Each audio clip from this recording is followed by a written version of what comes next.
Hello, welcome back to another episode of Podcast 572. As always, I'm your host, Kyle, joined by my two friends, Dan and Matt.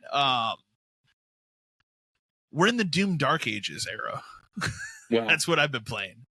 So I will just briefly say for the people watching and people listening, I haven't played as much as I probably would like to. I've had two life events happen in the last 2 weeks, which is I got a new dog and I got engaged. So I've been a little busy.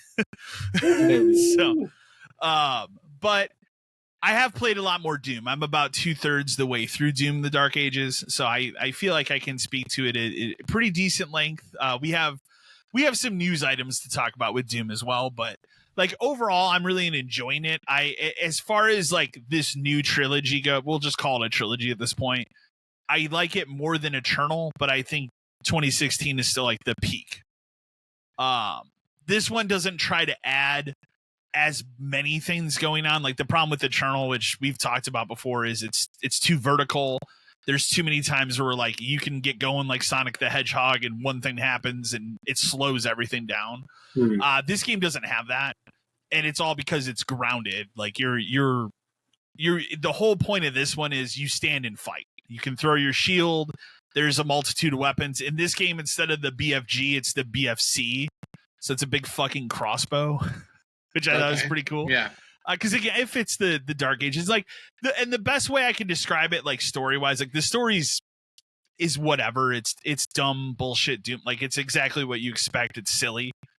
It's like the Army of Darkness of this trilogy is the easiest way I can describe this game. It's still violent. I wouldn't say it's as silly as Army of Darkness, but in terms of like overall tone, that's how the game feels to me as I'm playing it. It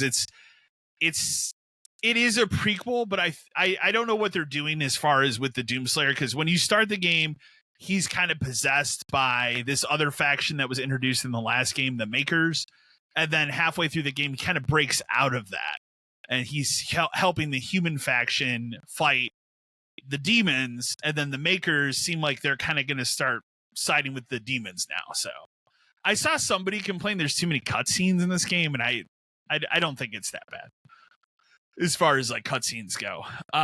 But again, as I've played, I think I'm like 12, 13 hours into the game. I'm getting I think I'm on what's called chapter 14. And I think there's like 22, 21 chapters, something like that. So I'm about 2/3 the way through the game. I just grabbed a ride with Cthulhu. It's the last thing I did in the game. Okay. So That's I don't know. wild.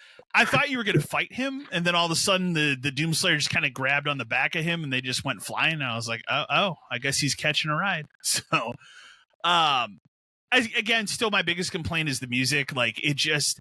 Even more now, like there's different like TikTok and Instagram videos going around comparing the soundtrack to Eternal and the other one. Like it can't hold a candle. And I don't think the soundtrack is necessarily bad, but like I said last time I recorded, and I'll say now that I've played even more, the soundtrack is so important to a Doom game that it's almost its own character.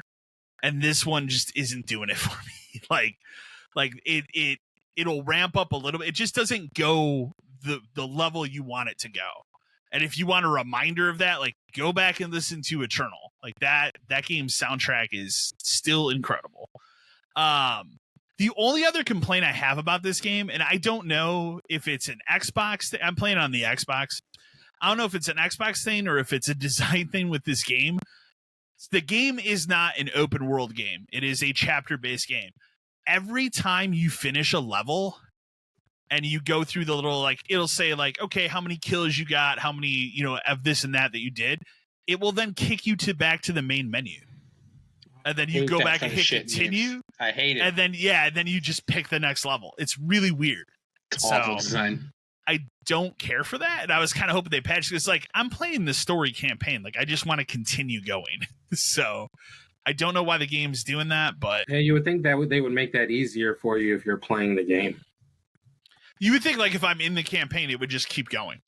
So I don't know what, like I said, I don't know if that's an Xbox. I've only played on the Xbox. I briefly played a little bit of it on PC. And I can't remember if I mentioned this last time we recorded or not. Like, I could not get around the keyboard and mouse controls because of the way they've mapped what you do with the shield. On the keyboard and mouse, it's like typically R is like the reload button for a first-person shooter. Doom, you don't reload guns. So it's like R, E, and F do all these different things with the shield. And it gets, for me, it fucked with my mind, where I'm like, this is not how I play a first-person shooter. So I immediately went and tried it on controller and was like, I could just play this on the Xbox. Like, that's fine. And it's also famously does not really have a good PS5 Pro patch. So it doesn't really play or look much better. What game does, really? What game does, you know? So but I'm enjoying it. I definitely recommend it. If you like the other Doom games, you'll have a good time with this one. So I played a little more Oblivion Remastered. Nothing really more to say about that. And then again, still banging around on the grocery store. That's just still my chill game. That's still my, like, Sunday, hey, I'm gonna watch 6 hours of cop body cam footage videos of people being dumb, and I'm gonna stock these shelves, man. That game still doesn't have, it's not 1.0 yet, right? This is a different one. Oh, so no, yeah, you're right. This is the other I bounced off a supermarket simulator because it became, there's too much. And I'm sure at some point they will patch it. I think I saw by the end of summer they want to be at 1.0 for that game. So that's probably when I'll go back and check it out. This one, what I like about it is, like, I can close the store for like 4 days in game and just spend it stocking with my employees, and then I reopen it and I can just literally let it sit and let them sell for 4 days and just make more money. And then I just keep doing that, keep building and keep expanding. So it's a lot easier. Yeah, like it's a lot easier to maintain than the other one. There's just the problem is the other one, they put way too much going on. So I want that game to hit 1.0 because I want it to come out on console. That's what I'm waiting for. I do too. Yeah, I like a real version of it. Yeah, not all these fake shovelware. No, man, knockoffs. I was looking for something on the store today, and I came across 2 different, not out yet, baseball card store simulator games. Oh, like, yeah, that have the same AI generated like looking art, but both not out. It's like there's so many of these damn things out, but I would like a real one. There is I have not tried it yet because it was either yesterday or today it hit Game Pass, but there is a spray painting game now, simulator. Yeah. And I need to look at that. So yeah, I saw the trophies for that one up too, so I'm interested in that one too. I'm very interested in that one, so I need to try that out. Okay. And that looks pretty good. There's also I saw a commercial for it the other day. I pulled it up. There's coming out. There's a leaf blowing one. That made me laugh. Literally, like, this is the level we're hitting. There's a leaf blowing one. I played that lawnmower one. It was pretty fun. And the other one, and if you have not seen this trailer, I encourage anybody to go watch it because it is one of the most absurd things. Like it grabbed my girl, I guess fiance. I'm gonna have to start remembering to say that. It grabbed her attention because she doesn't give a shit about this kind of stuff that much. But like, I was just fucking around on YouTube and I saw there's a trailer for it's like I want to say it's like bus simulator, like repair simulator, but it's like repairing buses, not buses, but like RVs. But it's called Bus something. But the ridiculous part of this trailer is like it goes through this guy's story. It has like this absurd story of like, hey, this guy used to do this other job, but now he just repairs these RVs and times are tough, but this is what gets him through the tough time. Like it is insane. It's like a 3-minute trailer about this dude's life. And like, I don't know if that means the game's going to have a story mode about this character or what, but it definitely like breaks out of all the other simulator because this simulator world is really crowded now. It's insane. So It is insane how many of those if you just games go on are like the good. PlayStation Store and type in simulator, Oh God, it's just nonstop. The thing it would be is insane. 95% of them are trash. AI trash, and then the Yeah. other ones are just like copies of established games. Or like, we're not quite there. Right. So, a lot of them are made in Unity, so you'll notice that. They'll just use the same assets over and over and over again. Over and over and over again. So, but Grocery Store Simulator, and that's on Steam. That's one of the better ones that I recommend. So, and it's just a good chill game.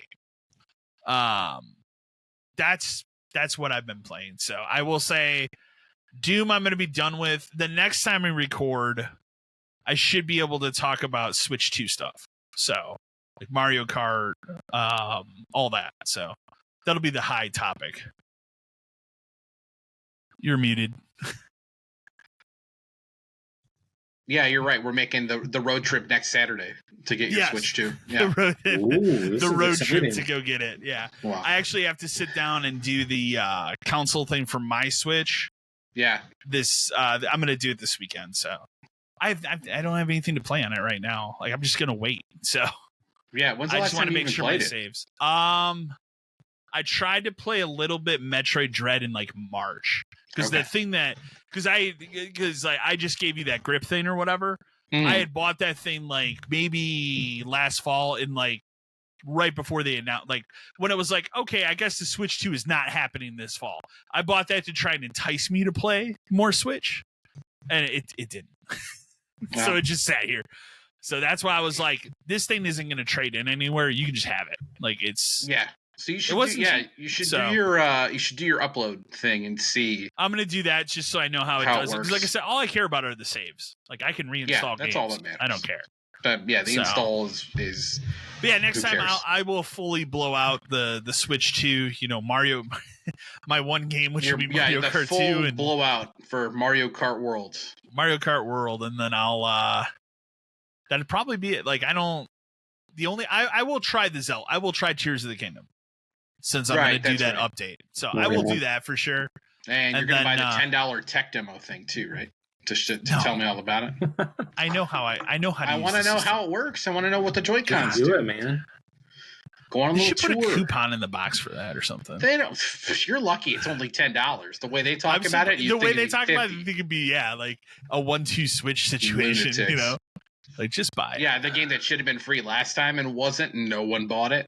Yeah. Remember that was the game when we were trying to like get reserves for stuff. We tried to tell people like, obviously Zelda, everyone's reserving Zelda. If you bought a Switch and didn't get Zelda, it didn't make any sense. But for everybody's like, what else is there? Well, there's really nothing. But if you want something that is going to kind of show you what the Switch does, 1-2 Switch is probably the thing you need to get. And even that, it didn't sell for shit. And I want to say it was cheap, wasn't it? It was like $40 or something. It was cheaper. It wasn't a full price, but even then, it did not price. sell.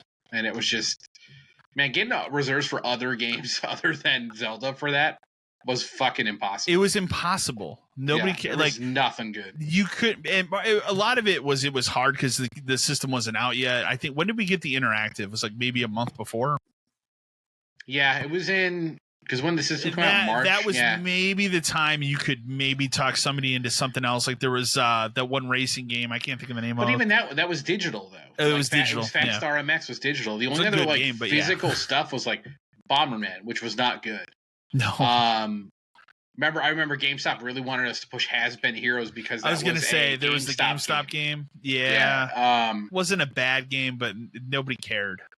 No, it's for a very specific kind of person, and really that's just one of those like that's a Steam game that you somehow crammed it onto a Switch for no reason. But I will also say like there is a good chance that neither of you probably heard of this game because I didn't hear about it until the other day, but there's a game that just came out called Tainted Grail Fall of Avalon, which is basically just like indie Skyrim. It's getting like really good reviews. So I thought it was just a Steam thing the other day. And I was like, whatever. I'll add it to my wish list and I'll wait. And then I saw a friend playing it on PlayStation. So I messaged him. It's like an old buddy that I used to play with when I was kids. And I just asked him, was like, is this game good? Because you were the only person I've seen playing it. And he's like, yeah, it's pretty good. So like it's only $45. So there is a chance. Like I've had this itch all week where I'm like, man, I really don't need to get that right now. But man, I could kind of go for more Elder Scrolls type stuff. So we'll see. It's on my radar, but I really shouldn't do it right now because I have this Death Stranding, and then I want to play Clair Obscure. So somehow that hasn't still been spoiled for me. Thank God. Yeah, that's weird. With the amount of like people talking about it, it's crazy to me as someone who's played it. And I guess we'll transition into what I've been playing. Dominoes. Thing you sent me with Dominoes, talking about. Well, like the Domino. I don't know if anybody else follows or it comes up on like your Facebook, but whoever the Domino social media guy is, he's nuts. He's great though because like today he just posted a thing with a picture of Clair Obscure and said, "Prove to me you played this game." That's all the fucking Domino's. You said it to me. I'm like, what is this? That guy's lost his mind, but whatever. I'm all for it.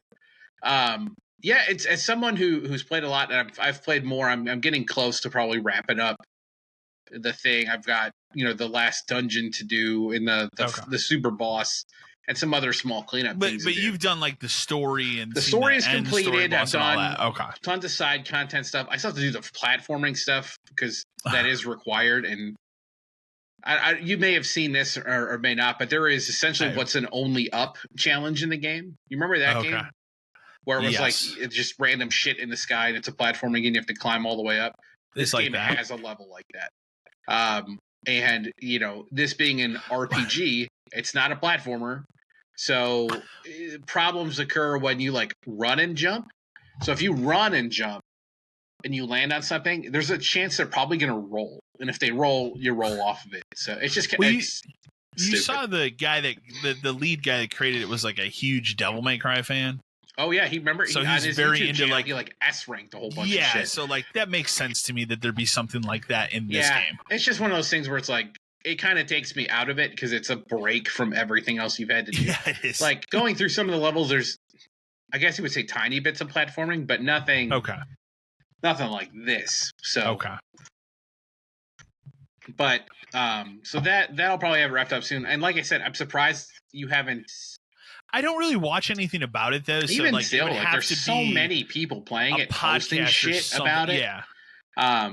But maybe not like the end twist because I don't think anybody would really purposely spoil the end twist or like the reveal of what it is. But there's a twist. I told you there's a twist about a third of the way through where that'll fuck your mind. And and that's crazy. But and the thing is I guess if you were really paying attention and watching content, even if you didn't see the twist, maybe you'd understand what it was beforehand. But it's still pretty good. So yeah, more of that. That's it's fantastic. It's definitely game of the year right now. I don't know. I was trying to think of like stuff that's coming out. I can't think of anything else the rest of the year that like I'm like super over the moon about. You know what I mean? Tony Hawk's Pro Skater 3 and 4. That's a game I'm going to play a shit out of and love. Yeah, but it's not going to be. Would never crack any kind of game of the year list. No, not a remaster. No. So I've played that. I've played more of that Cuisinart game. That just proves to be exactly what it is. I've expanded my restaurant. I've gotten more stuff. Fun, chill game to just kind of hang out and play. Tons more Monster Hunter. That's probably the thing I played the most because I'm now in the end game loop. Where I have finished all of what the things the game wants you to do, and then now I'm in the kill the tempered 8-star monsters to get more gear to build better swords, so I can get more gear to build better swords. Which is it's fun. That's a part of the loop of the game, and getting the trophies and stuff requires me to capture this amount or kill this amount and all that kind of stuff. So I'm working on that stuff, and now that I'm actually somewhat geared up in that game, it's a lot more fun, and the bigger monster stuff is better.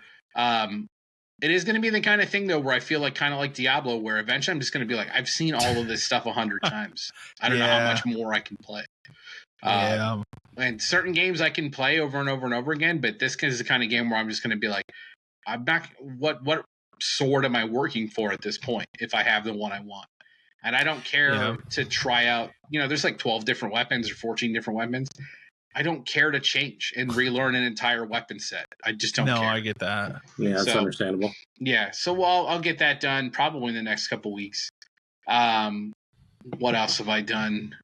A lot more Balatro. We want to talk about a game that I will play forever. That game is so insanely game. good. It's addictive as hell. It is. I'm finally getting to the point where I'm unlocking more jokers and learning more combos, and I'm actively getting like further and further each time I play the game and learning how stuff does. That game has a very good like slow burn of learning the skill of the game, because you would think it's mostly random chance and luck and stuff because it is like poker. Yeah. But there's a hell of a lot more skill involved in actually being smart about your decisions and knowing what works together. Like there was one round I played the other day where I was actively getting, 5 of a kind over and over again, because you can fuck your deck up in such ways. Yeah. That, like, I've got 8 copies of the same card. You can get, there's like 5, there's like flush of a kind where you get 5 of the same suit of the same number. Like it's crazy as hell. But yeah, that game, I love that game to death. I'll play that game for a very long time. I'll probably never platinum it just because like the requirements for the final thing. You're not going to challenge Mark Cerny? That's going to, it takes hundreds of hours to do it. You have to beat, so you have different decks that you start with. You have to finish every deck on the highest difficulty. God. And you have to use every joker to win on the highest difficulty, and there's 150 of those. No. Which means you have to do it at least 30 times if it's optimized, which it won't. It's just, it requires so much to play that I don't think I could ever get it. Maybe if I get to a point where on accident I've gotten 80% of it done, I would actively try to do the rest of it, but it's unlikely. And then really the only new thing I played, and this was just more so I needed something to get a trophy a day or something to keep my streak alive, because I'm almost at 1,200 in a row right now. I downloaded that Pac-Man repacking game. They give that out as a plus game. Yeah, it was a plus game a couple months ago. I bought it at some point. It is what it is. Never opened it. It's not great. It's really kind of dumb. Okay. Silly little like side-scrolling adventure like game. Really, really made for kids, and you can feel it. But it's simple enough where I can probably platinum it and not waste too much of my time. The only hard part is you do have to play like original Pac-Man, and I think get through level 9. So if you don't know how to play the original Pac-Man, it'll be tough. But I've played. When does that Dark Pac-Man thing come out? Oh god, what the fuck is the name of that game? I forget what it's called, but it looks cool as hell. It's soon, isn't it? Like in July or August, I thought. Yeah, it's really soon. I would like to play. It has a goofy name. Dark Labyrinth, is that it? No. Dark Shadow Labyrinth. Shadow Labyrinth. Okay. That's it. Game looks cool as hell. When does that? July 18th. Yeah, it does look weird. Okay, I will play that. That looks. That I'm very into. That's a Switch. You can get that for your Switch too. Hell yes. Give you a reason to. Give me a reason. Yeah, so that Pac-Man, it's fine. It's nothing special. I should also mention that one other thing that I do have sealed that I should open, I should play just to experience it and talk about it, is I broke down and bought Slitterhead.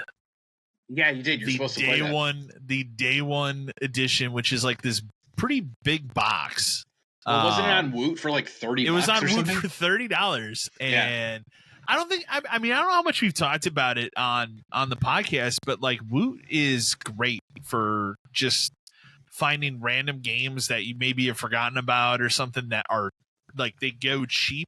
Every so often. If you have Amazon, like this is not a paid sponsorship or anything like that. If you want to pay me, please do. But it comes like the next day. Like it's ridiculous.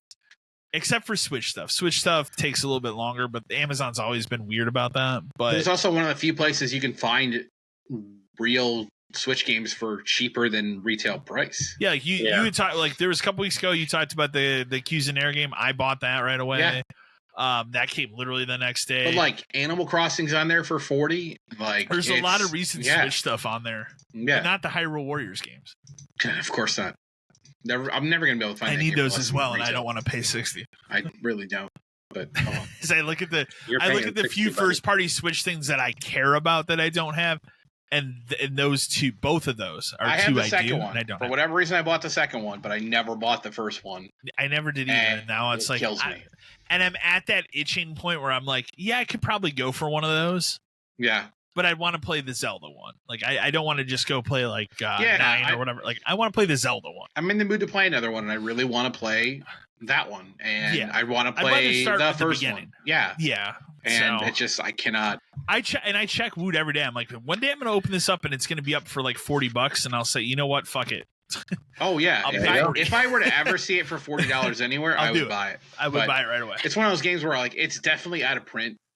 It has to be. It has to be out of print, and it's just never gonna pop up for a decent price. Yeah, but oh well. But that's it. That's it for me. But you, Matt. So I played the critically acclaimed starting of Final Fantasy VIII. Man. Yeah, game starts great. It does. I didn't get too far into it. I kind of I just started it up really just to kind of like get back into it. But I think I'm gonna try to dive into it for the next like week or so. I also went ahead and finished Sniper Elite Resistance. Okay. Solid. I mean, I enjoyed them. They're not bad games, I'm gonna say. Like me and you have talked about it. You didn't it's more Hitman-ish. Yeah, it really in a is. way. Yeah, for sure. But I mean, it was enjoyable. I mean, I had fun killing Nazis. I mean, that's the cool thing about it, right? So I don't think I'm ever getting that Wolfenstein sequel, so somebody else might as well pick up that mantle. There you go. You got to do that. And then I actually completed Dave the Diver. So that was actually really crazy. I didn't think I was getting. I would assume that it continues on. Like you could just endlessly do whatever at your restaurant. I'm still gonna play it. Like you're talking about the story. Okay. Yeah, the story I've completed, which is actually really interesting because y'all are talking about Baltro. Baltro, is that how I say it? Balatro, yeah. Balatro. It's in Dave the Diver. You know, they had the DLC. Oh, that's right. Yeah. Mm-hmm. I kind of forgot about that. Yeah. Yeah, I bought the DLC, but I wasn't going to dive into anything because I didn't know where it kind of plays in, but it actually kind of played into one of the levels I was in. And I went to talk to one of the guys, and then all of a sudden a cutscene happened, and I was like literally playing the game. And I was like, okay. I was like, I forgot about this, and this is kind of interesting. Good. So like, it's kind of made me want to like download it to kind of see like play it actually, which is pretty cool. Okay. Another thing about it is, so I got to one of the end of the days, and the thing about in Dave the Diver is you have like other side missions where they have like specific people coming in on specific days, and they want like a specific cuisine. So like one day they have curry day, so you have to find a bunch of curry type dishes to like put in your restaurant so you can make more money. And this time, I didn't put 2 and 2 together because I haven't played through the Yakuza games like you guys have. But in the second or in the other part of the DLC, I guess he's one of the main characters. Right? Yeah, I was going to say one of the main characters. Okay. Is it Infinite Wealth? I think that is he's Infinite Wealth, yeah. So he's in the restaurant, and like you get to meet him, and he's with some other dudes, and they're just kind of talking. And it goes from being in the restaurant to him asking you to come karaoke with him. That's fantastic. Then this becomes a like button masher where you're like literally that's very much and all of that stuff. And it's cool because the cutscene goes from like the pixelated art of Dave the Diver to like something that you would see in like a Dragon game. Like that's cool. It's wild how they did that, how that transitioned into that. That's a good crossover for that game. Hands down, one of the best games I've played. Dave the Diver is fantastic. I'm definitely going to keep playing it because I definitely haven't done everything yet, and I'm still going through a lot of it. So now that I've completed the story, it's just now finding all of the different species and stuff like that, and then like maxing out my restaurants and stuff like that. It probably just continues on kind of like a Stardew Valley where you can just keep building your farm and stuff. It's enjoyable. I spent the week trying to hunt a copy of it down for Switch because my youngest keeps wanting to play it on the computer, but I'm like, I don't want you to play games on my computer because I don't want you to get comfortable on my computer. So Smart. I ended up having to go to Amazon, and I bought like the anniversary edition of Dave the Diver for like $30. It wasn't too bad. It's not too bad, yeah. No, but I wanted a physical copy because I'm getting. That'd be a good way to play that game if you haven't, though, too. Yeah, Switch. That's a good on the go. Yeah, and that's one of the reasons I was looking for it because I would like to play it when I'm like not at my computer, but then it's like I should have bought it originally when I saw it after like $20 a while back, because I cannot find that game physically anywhere. Along with Roller Yeah, it's Coaster crazy. Tycoon, I can't find that game physically anywhere Huh. Yeah, in my for area. the Switch one. It's dried Yeah. up. Yeah, I had to. I told you I reserved it, and it was like the only copy. Yeah. So I'm gonna have to try to find it online because I really want to get that game. But yeah. But that's it. That's all I've played aside from like little rounds of Marvel Snap. Oh, I did try a demo for this game called Tiny Bookstore. Okay. It's another simulator demo. It's a simulator type based game. You It's a essentially PC. Yeah, it's on Steam. You like sell all your possessions, and then you just like Okay. buy like a little trailer, and you just drive out to the beach. And Okay. the person you are, you open like a little bookstore in your trailer, and Okay. people just come into your trailer. They tell you what kind of books they're interested in. I got to the point in the demo where people are now asking you for recommendations on the books. So they'll That's like kinda give you cool. like a little synopsis of the kind of thing they're interested in. Like, I like crime, but I don't like crime about this kind of stuff. So then you have to like Okay. kind of go through the books you do have, and you can recommend stuff, and they'll be like, "Oh, this looks like a fantastic read," or "This is bullshit." They don't really say that, but you know what I mean. But it's I'm looking it up on Steam here. Like, it's definitely different in terms of, like, it has a completely different art style going for it. Yeah, that's what piqued Which my is interest cool. in it when I saw That it. I would was set like, it apart immediately. for sure, and that's what really got me to download the demo, because I was Okay. like, oh, I like how the art style is. The characters are all kind of like the same, essentially. Like, you know, like it's just like 4 or 5 models. They're just different colors. Which, I mean, it kind of you're kind of like, yeah, whatever. It doesn't really matter, because like the gameplay, and it seems like it seems interesting how they do it. So It's out August 7th. yeah, I'm gonna wish list it for sure, because I was really interested in it when I played it. And then another game I caught wind of was this game called, I believe it's Hozy, Hozy, kind of cozy, but with the H. Okay. And it's like, it looks like a more updated version of that unpacking game that came out not long ago. Okay. So it's not out yet. It just got announced the other day, so I went ahead and just put it on my wish list in Steam. But it looked interesting, so if a demo drops, I definitely want to give it a shot.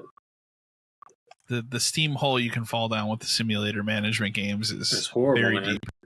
Very deep, as I've learned. Oh, yeah.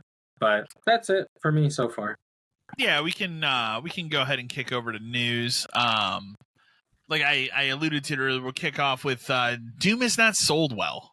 So it's kind of weird because the other 2 Dooms did very, very well. This one, so there's a new trend, and I'm sure you've caught it. The new trend that companies are doing is, instead of reporting sales numbers, they're reporting amounts of players. Right. It's like Assassin's Creed had this going for months, where they're like, well, we hit this milestone and that, but they wouldn't release the sales, and then the sales finally came out. I was like, no, that game didn't do as well as they wanted it to. Yeah. Doom has sold under 1 million copies, which is kind of crazy. They have touted 3 million players, so that means roughly about 2.2 million of them played it through Game Pass. So it's a little crazy, and I don't know if I don't know if part of that is the revelation of like, hey, that game's not on the disc really, so you have those people that are upset maybe. But also, like, think about all the stuff that came out right before it. Claire Obscure, the Oblivion remaster was a surprise. Like, I think that kind of damaged the Doom release, where I think a lot of people looked at it and said, I could wait for that to go on sale. So, but I hope it doesn't hurt it so much, but I also think that this is probably the last Doom for a little while anyways, and they'll focus on maybe reviving Quake, because I keep hearing things about that. Yeah, so I wouldn't be surprised. That would make the most sense. It's time. I would like a new Quake. So, I mean, I played a little bit of it, but it didn't really spark me. Like it. I will say, of the 3, this one, for whatever reason, took me the longest to like, okay, I'm feeling Doom again. Whereas, like, and again, part of it is the music. So, it just doesn't open in a way that It opens exactly like the trailer they put out, where it's like, okay, we're beaming him in off this spaceship to this medieval world. But yeah, and maybe it was because also I played it on PC and I was having problems with the controls. Maybe that's why it didn't grab me right away. But it took me like an hour or two to really get into it, and then now it's like, okay, I'm enjoying my time with it, but it's just it doesn't have that like immediate hook that 2016 and Eternal had for me. So. But again, I think it will keep selling over time. It'll go on sale and stuff like that. But it is a little weird that it didn't just like hit out the door like the other ones. Obviously Kojima, he's getting ready to release Death Stranding 2 in a couple weeks. Has talked a little bit about that 5-cent game, which is the other one that he's making. That's the stealth thing. So not OD. Right. I mean, who knows what OD is going to become now at this point? But yeah, I mean, it was an Xbox thing, but is Xbox a thing? We'll have a deeper discussion about Xbox like later, but because there's more bullshit there. But I feel like he's probably going to transition to working on this 5-cent game next, which he's saying right now is about 5 or 6 years away. So it probably be on the next PlayStation, obviously. And it's going to be from what he said, it's going to be him going back into the stealth action world like a Metal Gear Solid. Right. So, but that makes sense. I mean, it's not like the game is going to come out a year from now, after Death Stranding 2. So, I'm sure you saw. I know I sent you videos and memes of the bullshit going on with Darth Vader in Fortnite. Yeah, and the crazy shit you can make him say because they messed up and made him an AI. Yeah. The voice actor union has filed an unfair labor practice charge over the AI Darth Vader. Not shocking. I mean, I'm pretty sure before he passed, didn't he sign like that they could use his voice through AI or whatever? Maybe. Or his estate familiar. did, maybe. Yeah. Well, I mean, maybe he didn't. Yeah, it's probably his estate or somebody, but still. But even still, it's not what I think they expected that thing to be. And it just, I mean, you can't let something like that out there for people to use, man. No, it not is at all, the shit I've seen him say is wild. Yeah, my son was like, we were playing a couple rounds of that, and he was like, "Let's go get Darth Vader. We can make him talk." I said, "No, we're not doing that, dude." So I'm gonna tiptoe around this next one carefully because it involves Borderlands 4. Nah, man, just go in. Yeah, I would say just go for it. Just go for it. Okay. If we make people mad, we make okay. people mad. Okay. Randy Pitchford, who I don't care for. He's a liar. He had the whole magic thumb drive thing we're not even going to get into. Not to mention like what he did with Alien Colonial Marines, what he did with Duke Nukem Forever. Like there's a years and years worth of bullshit that guy's responsible for that ranges from shitty to disgusting. Would be the best way to describe it. He caused a ruckus. This was like last week, probably this time last week, where he basically put out a tweet saying, and he's been kind of testing the waters with this, of saying like, hey, Borderlands 4 is probably going to be $80. But no control over it. Time. Like that was the thing though. It's like he kept saying like, I don't have a say in the price, but it's going to be $80. It's like, what the hell are you talking about? Exactly. And then the thing that he put out that really pissed everybody off was the comment, if you're a real fan, you'll find a way to make it happen. Yeah, that was stupid. To shell out $80. No, stupid. And to be honest, I am shocked how long it went. Because it went for almost a week. It just kept going. When did his apology yesterday? He did finally put out a kind of sort an of apology. Yeah. To it, but it's kind of like whatever. I'm sorry there was a misunderstanding. The absolute sincere truth is I don't want anyone to pay any more than they should or are comfortable with, and I will always work with the intent and hope that a customer always feels what they got is better. End of the deal, no matter what they. Oh wow, I gotta click into this. This is a long tweet. Oh yeah, it was a lot. Holy fucking shit! Yeah, it was a lot. Always feel like a better deal no matter what they pay. And then he just goes into great detail. I'm not going to read this whole thing because it is like 3 pages worth of shit. But I mean, I'm not surprised he finally had to say something. And I'm sure it was other people at Take-Two and whatever probably pushed of like, you need to say something, man. Because that it's not a good look. So I don't know. It just adds to my overall like disdain for Borderlands at this point.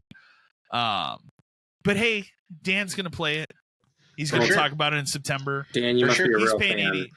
He is a real fan. He brought out the chest last week, man. Probably pay $80. Why? I don't know. Might shed a tear as you do it. Why not? Who cares anymore? PlayStation Stars is coming to an end already. I didn't realize when I was reading that, like, PlayStation Stars has been around for almost 3 years. Yeah. Which seems wild. It's honestly been that long. Lasted longer than I thought it would have. It did. It will add the last, let's see here. Current PlayStation Stars members can still earn digital collectibles, points, and level up their status until July 23rd, 2025. The whole version of the Stars program will fully end on November 2nd, 2026. And current PlayStation Stars members can continue to redeem points as long as their points don't expire before then. Yeah, because remember, those expire. So what a great program that really mounted to a whole bunch of nothing. And then they just dumped it. I got a free copy of that most recent Castlevania DS collection out of it. Yeah. So No? I got Stardew Valley out of it free for digital. There you go. Why not? But overall, complete waste. If you weren't buying tons of stuff digitally, it didn't make any sense. Or you didn't really earn enough I mean, that makes to sense. get anything back. Yeah. You see, think about it, like, even with, and I mean, we'll see how it works with Switch 2. But even with Nintendo, when you buy like a physical cartridge, you can still redeem those gold points or whatever, the gold coins, I think they are. Yeah, but even they changed their rewards thing. Yeah, like. Yeah, I think they changed it to be not as much as it originally was, but at least it still counted for something physical. It wasn't tied to digital. Do game key cards count? How are those going to work? I don't know. What happens if I get my game key card, but then I give it to you? No, then it's invalid. No.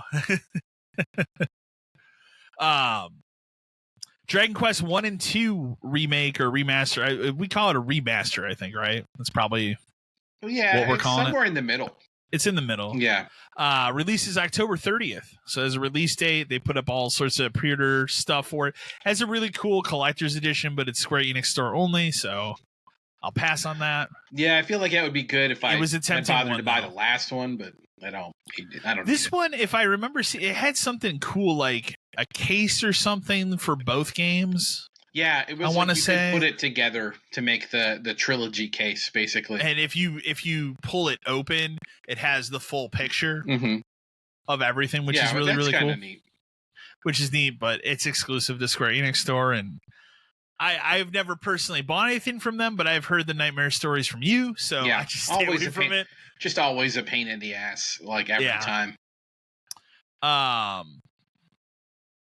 Black Panther game has been canceled. EA is continuing the trend of just shutting studios down and getting rid of them. So I think we talked about this last time because there's that Black Panther Captain America game that I had forgotten existed. Yeah, but we didn't talk about. I even more forgot that this game existed. I did too, to be fair. I completely. But once they said it, I was like, oh, they were making 2 Black Panther games. But it's also at a point where it's probably too late for that. It is a little bit too late. Like, do you think at this point there's ever going to be a third Black Panther movie?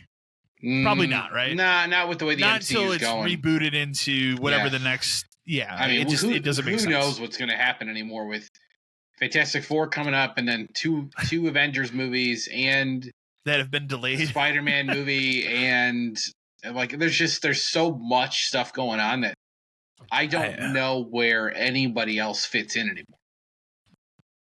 Well, and I think that's part of it too. Is they probably look not just at like obviously EA is cutting a lot of teams and a lot of things, but how much will a Black Panther game sell now as opposed to a couple of years ago when that property come out like in the hot when it was super hot? Yeah. Right. Like even if that thing was announced the day that movie came out, The first and they one. put it out like 2020, 2021, would have made a lot more sense. Now, like in 2025, I honestly, I'm on the same page. I forgot about it too, like Right. the other game, and then so I was like, oh yeah, they were making that game. Oh well. But then you're talking So- about if they just talk to more about it now, then does it come out in 27? Like who knows? Like we're already on the fence of like how relevant is this Wolverine game going to be? Is it only going to be relevant because it's of the Spider-Man universe? Like superhero stuff is in a really weird place right now, where it's not anywhere is. near as popular as it was 5 years ago. It is. For sure. The Witcher 3 celebrated its 10th anniversary I think it was this past week in between when we recorded. Their overall sales are starting to come close to Skyrim's lifetime sales, which is kind of incredible. That's wild. Considering how many times Skyrim has been re-released. So, but The Witcher 3 like still is it even today now is still an incredible game. They've done a lot of stuff to bring that game forward. Like even if you're playing on a PS5 or Series X, there are patches for those versions of the game. It runs a lot better. The last thing they're going to do is kind of like a thank you, is they're going to add mod support for the console versions this fall. So, which there are some pretty cool mods that just kind of make that game run a little bit better. Like there's I think the best one that I did when I played through that game on PC was there's a good fast travel one that kind of cleans up how fast travel works, because fast travel is a little wonky in the Witcher 3 in comparison to like a Skyrim or something, because you have to use those little boards or whatever. But there's a mod where you can basically just, okay, I want to go to this town. If it doesn't have a board, it'll let you fast travel. So like stuff like that will be cool to have on console. Yeah. But still, I mean, 10 years, people are still talking about that game, and it's probably going to be another 5 or 6 before we see The Witcher 4. So, if you've never played, never a better time to play The Witcher 3. So, we joked about this game in the last 2 weeks, but this is the only reason I put this story even in here, because I think it's funny. Mind's Eye, which is a game that I keep questioning to you, Dan, is like, I don't know what this game is. I don't know who's excited for it. I keep seeing articles pumping this game up, and maybe it's just me. I don't see it. I don't see it at all either. I see it as like, it kind of reminds me of The Getaway, but that's not a good thing necessarily. The game that it most reminded me of when they were showing that gameplay trailer was Kill Switch. Okay. Which is like an old PS2 game. And this game looks like a PS3 game. And I think it's because in my head, every time I hear Mind's Eye, I keep thinking Mind Jack. You remember that game? Yeah, I have. Like, it's just like, it's just like this game just screams. It was supposed to come out 10 years ago. It does. It looks like it. Or even longer, I guess, if we're talking PS3 stuff. More like 15 years ago.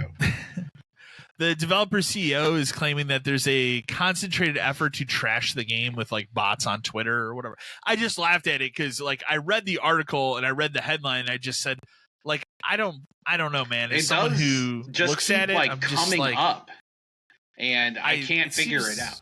It seems like all the journal outlets are like trying to push it. It seems like some Kane and Lynch 1 stuff going on. I would say Kane and Lynch. It also gives me a Kane and Lynch vibe, and that's not a good thing. No, it just it screams like that era of action shooter. Yeah. I just PSYOPs. I could be totally wrong. Maybe the game comes out and it's a 9 out of 10. What was the other game that wasn't PSYOPs? What was the other game? You know what I'm talking about. Good though. PSYOPs is a good game. It's pretty good. Back? No, but I could see kind of that in there. Good, yeah. Secret Service game. I can see some of that. Maybe a little bit of that. Okay. It's just an amalgam of. It's a weird looking game. Weird subgenre of game. We're like, 10 years ago, but now I don't know. And hey, I played a lot of those. I love Kill Switch. I always wanted to Kill Switch too. I think PSYOPs is a great game. The guy owns PSYOPs on every platform. PSYOPs is really good. PSYOPs has co-op. Did you ever play co-op? One person controls the dude, one person controls the powers. That's fucked up. I did on the GameCube, I want to say. It ran terrible. No, it was cool. Like it was like a weird. That was one of those weird early like asymmetrical co-op games. Yeah. where like that happened. There was what other game did that? You know, Because Starsky and Hutch. You know, Starsky and Hutch has co-op. No, that's funny. Yeah. So how that game works? That game is actually pretty fun. Yeah, I remember like the that. Xbox game. How that game works in co-op is one guy drives and the other guy shoots. And I'm fairly positive that game also had wheel and light gun support. So you could literally fucking play it where somebody drives and somebody shoots. We never got a chance. We never got a chance to hook it up, but I swear it has that support. That's pretty cool. We used to play it. We had it in the system at Game Crazy all the time. I was gonna say that era. It would have been the GameCube because I had also played a bunch of co-op of Hunter the Reckoning, and that game ran bad in co-op on the GameCube. I really feel like that like generation of gaming, like the Cube, PS2, Xbox era, was the one that like kind of took the most risks in terms of gameplay styles of things. Yeah, and like what we could do in co-op because we were still mostly limited to couch. It wasn't a bunch of online stuff. Like the Xbox stuff was in its infancy. And even then it was mostly just like you're playing Halo online against other people or you're playing DOA online against other people. It wasn't really a co-op experience kind of thing. No. But yeah, man, I remember I'm going to look it up because I swear to God that game had be a cool thing to try today. Oh God, it'd be so cool. Get an Xbox wheel. I have the gun still. I was gonna say, do you have the wheel? You just have the gun. I have the gun. I don't have the wheel. Could you trick the system into thinking the stupid controllers? It features asymmetrical multiplayer gameplay. One controls Starsky as he drives, Hutch as he shoots, steering wheel and light gun peripherals. That's so crazy. I remember That's cool. Solid on game. The same screen. That's crazy. Yeah, I remember that game pretty well. It was pretty fun. Okay. But yeah, cool Mind's Eye. Who the fuck knows what that game is? I don't know, man. That's the kind of Mind's Eye is the kind of game where if I find it physically for $20 at some point, I might buy it. Yeah, it hits Woot. I'm in. If it's Woot for 20, we're in. We're in. Yeah. Yeah, sign me up on that one too. I don't think so. It's a $60 game, so I'm gonna look it up, it's not even a full, price game, thankfully. Yeah, so I feel like it'll hit Black Friday. Oh God, yeah. Good Black Friday game. $15 on Black Friday. Yeah. No, it's a single player action adventure. Boo. Boo. They did a while ago. They did the remasters of Front Mission 1 and 2. Front Mission 3 remaster is coming out June 26th. I'm excited. I'm excited to play. That was of that series. That was my favorite one. Yeah, I saw the gameplay for it. It looks really good. Yeah, it looks good. Yeah, it looks like a solid remaster. So, I put this in here just because it ended.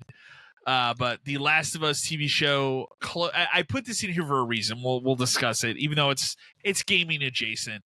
The Last of Us season 2 closed at 3.7 million viewers, down from the first season's 8.4 million viewers. But the reason I put it in here because it's one of the biggest stupid gaslight headlines I've seen in a while. Is HBO is blaming it because it was put out on a holiday weekend. And people were busy, so they weren't watching it. It's like, well, it's true, man. I was on my grill, and I was there for 8 hours, so I didn't really. Again, wouldn't the argument be people are at home, so they're more likely to watch it, right? You would think. And in 2025, it's not like you're tied to watching that on a TV. How you have HBO as an app, you can watch it on your phone, your tablet, whatever. So. It's crazy to me that they're trying to spin that as, well, people were out, enjoying the holiday week. I've never seen that excuse used for any other TV show ever. It's the first time I've ever seen that. It's a holiday weekend. That's wild. I don't know. That's your excuse that you lost that many viewership was it's Memorial Day, dog. People are at the lake. It was progressively already going down, though, because they got over the hump of the Joel thing. Yeah. And then the people that didn't play the game are like, oh, I don't think I like that. And then they saw what that story's going to turn into. No. Well, don't worry. They confirmed he's coming back for season 3. He'll be in a flashback. There are flashbacks in that story. So that I know makes that, sense. but they're gonna put him in as much as they possibly can. They have to. They're gonna do an entire episode, highlight, dude, where he's in it. Well, they did also confirm that. So they came out and said their hope is to tell the story of the second game across 3 seasons, which now seems like too much in my opinion. Like I thought like a 2-season split seemed possible because it is a longer game. But they're going to split it into 3 seasons. And the next like season part, which is probably 2 years from now, because for whatever reason we're still on a 2-year production cycle for a lot of TV shows. I'm not going to get into that, but will be the Abby story. And that's going to put a lot of people down when they get to that point. And it's just like, oh, this is probably a good chunk of this season is not the story you're looking for. So I don't know. It's going to be real interesting when that premieres, what the premiere numbers for that are like. Yeah. So I still don't know how much they hype it up. I haven't finished the first season yet, so I need to go back and finish that. I watched it up to episode 7 when she has that flashback, which is in the game, the Left Behind DLC. And I never went back. And it's not because I thought it was bad. It was just, I know the story. I don't care. Like, it's fine. I'd probably rather go play that original game again than watch it in TV show format. So, but I've zero interest in watching season 2 of that for obvious, well-documented reasons. So, I put this in here because I thought it was funny. A commemorative launch plaque for Concord, the hot 2024 video game. Yes, Concord, this is incredible. showed up in a Goodwill. This is fantastic. I want to say it got up really high. Like, I mean, obviously the articles I will want to outdated. say it was like 1,200. Okay. Did they have? Let's see if they have the link. I see it right here. I'm looking at it. It's been removed. Damn, I want to see what it got up to. It probably got too much attention, and it was getting probably a shitload of fake bids. I can see that too. What a wild thing to show up at a Goodwill, though. Like somebody that worked on that game, or was maybe, like, or maybe it this. got back to the person whose name was on it. Yeah. And they were like, I better get this thing back. Kind of, you know what I mean? Maybe, yeah. Because I can see the that too. Publicity for that thing blew up. Oh, it blew up like wild. immediately. It laughed really hard. So I like because there's still a picture of it. It's just the back of it. Yeah, I don't. Why would they leave that part of it up? Maybe because they can't take it down fully, but it says auction ended, but it says bid 0 and all this kind of stuff. So my guess is whoever's name was on it, I forget. Probably were like, I need to get that. Grace. Yeah, I need to get that back. So that could be a good look to future employers if you're like, yeah, I just sell the shit you guys give me, or don't. Or I don't even sell it. I threw it out. Yeah. I threw it out and somehow I landed up at Goodwill. Yeah, but I guarantee it's either that or the bidding on it got suspicious, where it was getting to like, $10,000 because people were bidding on it as a joke or something. Yeah, I could see that. Still funny. Our final news article. I'm actually going to read an email we got that's kind of attached to it as well. This happened today, so it's a fresh email, fresh article. I alluded to it earlier. We're going to talk about Xbox because they just, they love kicking themselves. The supposed 2027 handheld. So I don't know how much we've talked about on the show. I think maybe the last episode or the episode before we had talked about it, because last episode we were very focused on PlayStation, but the plans were, here's this Asus 2025 branded handheld, and then supposedly they were working on their own proprietary handheld for 2027 along with whatever the next Xbox is.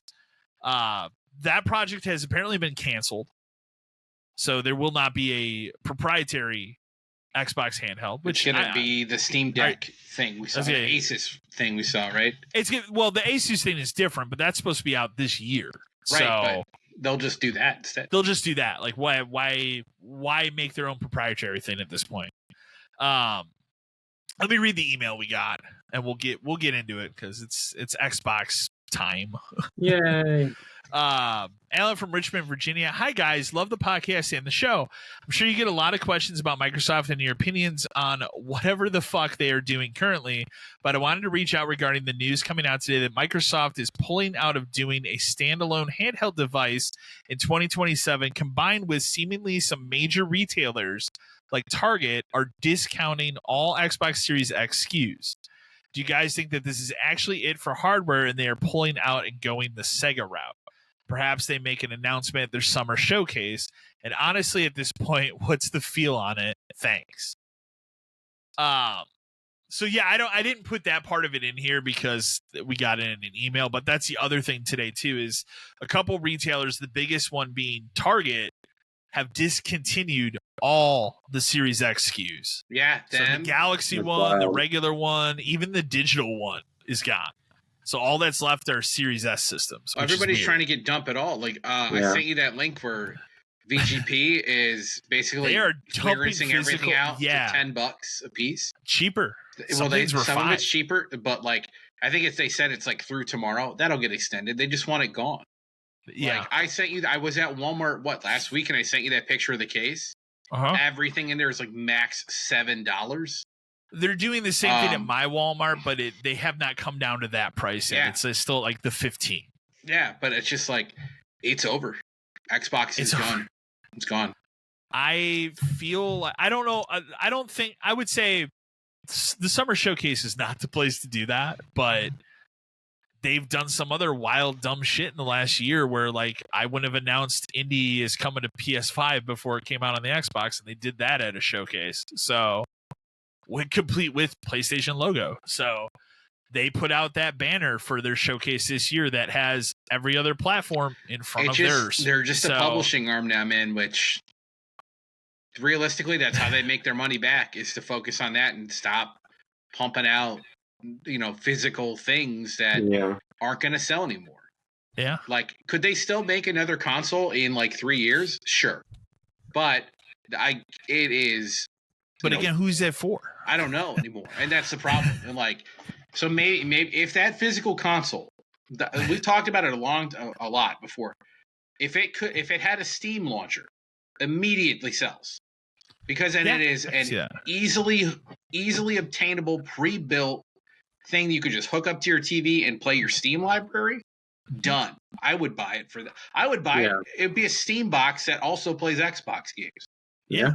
Like that's what the market is anymore. It's not clearly not physical stuff. It wouldn't have a disc drive of any kind. It would it would just be a box that plays digital stuff, which is what PCs are. I mean, it would still access game. I don't think they're going to shutter Game Pass. No. I'm saying it would have Game Pass for sure. Game Pass would always going to be a thing because that's what they're going to hope to keep the numbers are. But then you'd also, if that Xbox had a Steam launcher in it, done. And if they're really not going to make another console, figure out a way to get Game Pass on Switch too. At the very least, I was gonna say, do you think we are ever closer to seeing a Game Pass launcher on PlayStation or Switch? Possible, but you'd only stream stuff. Okay. It would be stream only. Okay. I don't see a world how it could be. You could download this stuff because then you're downloading. They would have to make deals where it's like, okay, every download you get PS5 version of it if you're on a PS5. Right. But what if there isn't one? Because there's a lot of stuff on Xbox where there's not one. Then it would have to be streamed. So it would have to be streamed. So wouldn't it be easier just to make sure that everything is streamed? Because then if you're downloading something, then you're using up the storage based on your PlayStation. Does Sony want you to do that for an Xbox game? No, they don't. They'd have to get a cut for every download, as opposed to probably a flat fee for how many ever people launch every whatever user number launches Game Pass on their system. But Sony notoriously hates crossplay, so would they even allow this in the fucking first place? Probably not. Probably not. But if Xbox isn't direct competition anymore, and they get a cut from it, then I could see it. But Nintendo, if they got money off it, I'm sure they'd be like, as long as it's streaming, we don't really give a shit. I guess I guess now we won't record until after it's happened, but these showcases and stuff are going to happen. What does that Xbox showcase look like this year? publishing. It's just Activision all. titles, I mean, Bethesda they might titles. still have a hell of a showcase with showing games, but Sure. it's not an Xbox showcase anymore. If it's a these publishing games ever showcase. come out, they have them. But Yeah. they They don't. have the games that they keep delaying. Fable, Perfect Dark. Like, I feel like you would see Fable this year. would you? I think so. 'cause Without they're gonna- DLC, Starfield Complete. Maybe. Starfield Complete you- has to be at this thing, right? How I can think it so. not be? I think What so. the fuck are we doing? It's been rated before. I'm Right, pretty but sure. it's so, like it's either at this thing or it's just not coming, right? But if or it's just a one morning you wake up, here's a press right, release Oblivion announcement. style. But like, why isn't it already out on PlayStation? What possible? It is ridiculous. What that possible game is reason? not out? Is that It will like, sell. It's not making any money. They want to sell more copies of that game. Then sell it will it. sell on PlayStation. Put it on the system. People will because buy there are it. enough people that were like, "Fuck that!" when it was Xbox And after exclusive. now that that Forza now would be okay. Now that Forza's been such a huge hit, why isn't every other fucking Forza game on this system? Forza was a huge hit, and I saw it's part of that digital sale right now too. Yes, which That's is wild. crazy because it just came out. but like put the It other is a ones on 5-year-old there. game, but yeah, put like, the other one. I don't get it. do you think? Because we've gone back and forth on Halo, and like my thing now is like they're not going to do the Master Chief Collection because they want to reboot that and they want to start with this. Probably, Do you which think sucks. that's? Oh, it's I 100% agree. I don't want it that way. I don't want that. Just put out Master Chief Collection and make a new Master Halo. Chief Collection is more Like- than enough, and then just Yeah. make Halo. It would again like I honestly, think dude. you Honestly, would sell more copies. you could do both. Imagine You could do an both. announcement where they're like, "We're making Halo. We're remaking Halo. Halo 1. Yeah. Check this shit out. This is what it looks like. But all also, the levels you like. Cut content, whatever. yeah, But also coming today. this fall. Oh, okay. Why Yeah. not? They could Oblivion the hell out of it. It's easy because it already fucking exists on PC. It's done. The game has been worked on for 7 years, and they finally finished it. I think the more likely thing, which is not the answer that you or I both like either want, but I think it's more likely it's Halo Infinite that comes I know. first Which because is they've awful. done too much. They want to recent boost the patch player work. count. They want to make that game It seem will. relevant. Yeah, it will. And I'll go back to it because But- its campaign is not bad now that it has co-op and it has pretty solid multiplayer and like horde mode stuff. So Sure, but it would do well, but not it'll Master sell, Chief but- Collection well. but like you could easily announce remake and release Master Chief Collection, because I don't think even if we remake Halo 1, we're probably not remaking 2 or 3 or Reach or 4 or ODST. Like No. we're not going to touch any of that other shit. One I don't is the think so. one is the only one from, we'll say, like the old guard, maybe 2, but 2 for multiplayer, not for single player.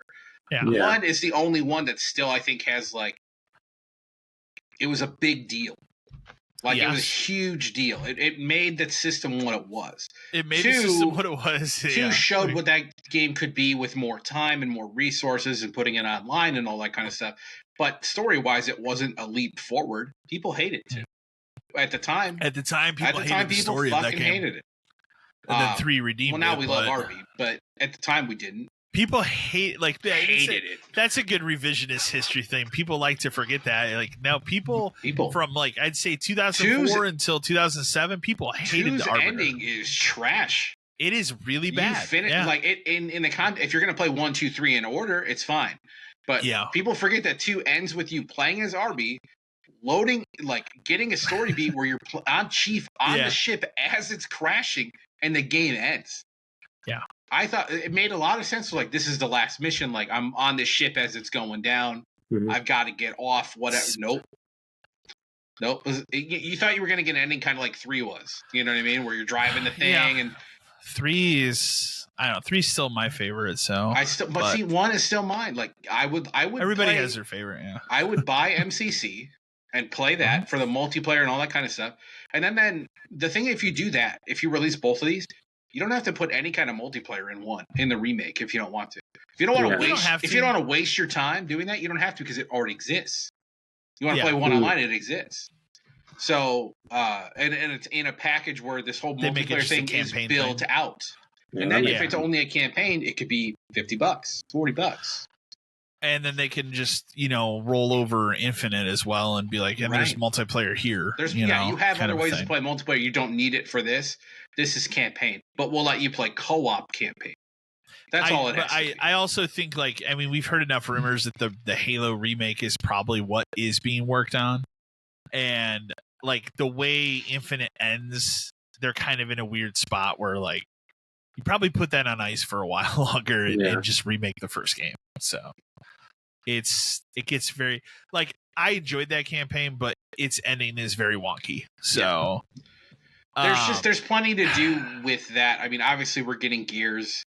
We should see more of that, right? Yeah, I would say you'll see a feel lot of that. E-Day we you'll need to see see both more of of that game. You'll see both of them, I think. No, right? I mean, you don't need to show much of the Well, yeah, but, Gears thing coming out. They will, should. but They should. They don't need to, but they'll show some of it.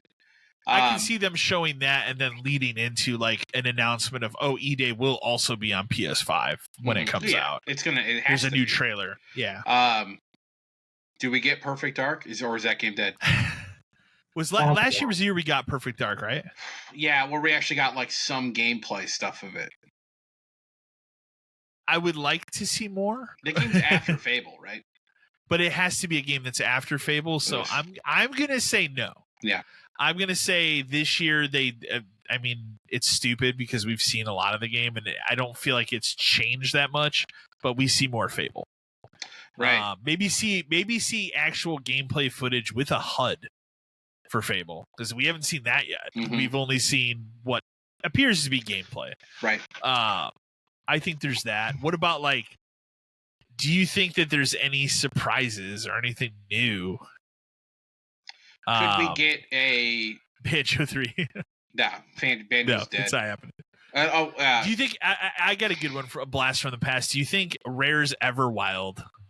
No, that game makes an appearance. Gone.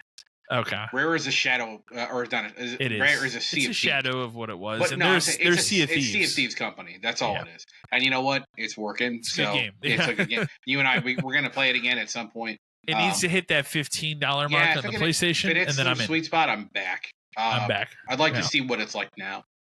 I would too. Could we get, and I don't think we will because I think it would be a Game Awards thing. Could we get a Wolfenstein tease? Not now. Not yet. Probably right. Indie's out. Just pretty much. Indie Maybe just Indie came DLC. out. Indie does have DLC coming. If you saw anything here, it would be the briefest of teasers. But I think they hold that for Game Awards. Yeah, I think so too. But I do think that you will get an announcement for that now that Indie is done, because it's very clear that they sidelined whatever that was to make Indie. Yes. Because this when you get that license, why wouldn't you? Well, and after you play, after you play through the Indie game, Indie has a lot of feeling of those Wolfenstein games. Absolutely, it has feelings of both that. It has feelings of old Starbreeze games like Riddick. So such a good game. A good game. I would like for them to show me the DLC because DLC is coming. I figure that's probably what you get at the show. That's fine for me, man. Give me a time. Give me a it's going to be $30 and it's going to come out in July or August or something. Oh yeah, that makes the most sense. Perfect. Now that it's out on PlayStation, that makes sense. Now that it's out, people have had time to play it. It's done. They've done some more patches and stuff.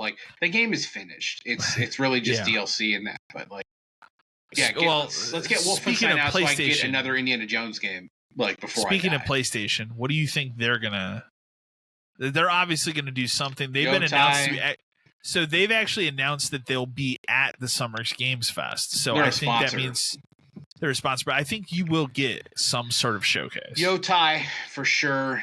By all accounts, Intergalactic is farther along than you think it is. I think that's May of next year. Yeah, that seems like a May. So I feel like you probably see more of that. Maybe a little bit more. All right. How about Wolverine? You would have to hope. Do you think they peek their head out and at least show something of the game? I mean, obviously they had that very unfortunate leak, and they had to go underground because of that for a long time. But it's been long enough between Spider-Man that Spider-Man 2 is done. Spider-Man 2's been out for over a year, right? So Insomniac doesn't have anything else to really show right now. So that's all they're doing. I would think that now is probably the time to show Wolverine. Hey man, we got to get Wolverine out so they can get Spider-Man 3 out and finish that off, right? Yeah. Man, I'm still pissed. I'm still pissed they canceled that multiplayer Spider-Man game. Like that would have been. It would have been interesting. So fun. Yeah, maybe I don't know. Remember because this is just fake E3 now, and E3 was already crap by the time it was over. So yeah, Nintendo's going to be doing is Switch 2, Switch 2, Switch 2, Switch 2. But it's going to be for stuff you already know about. Yeah, Nintendo doesn't really have to be there. No, they'll put some stuff out, like, but it's not going to be anything you haven't already heard about. Do you think they have any other surprise game for the holiday, or they just rely on Metroid?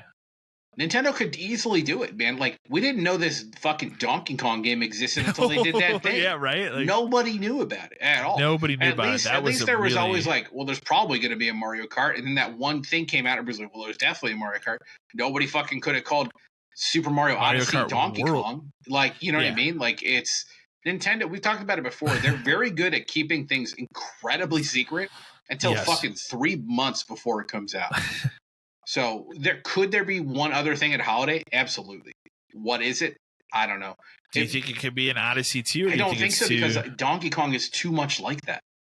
Yeah, true. And then they've already got like where you can play the Zelda games again. You can play this Kirby game again. They're not gonna do a new Zelda. No, it's not of that style. Not in Breath of the Wild Tears style, and they've already get a game like that. And they just released Echoes of Wisdom, and I don't think you get a third one in like that style either. I think they're going to do something different now. But what is it?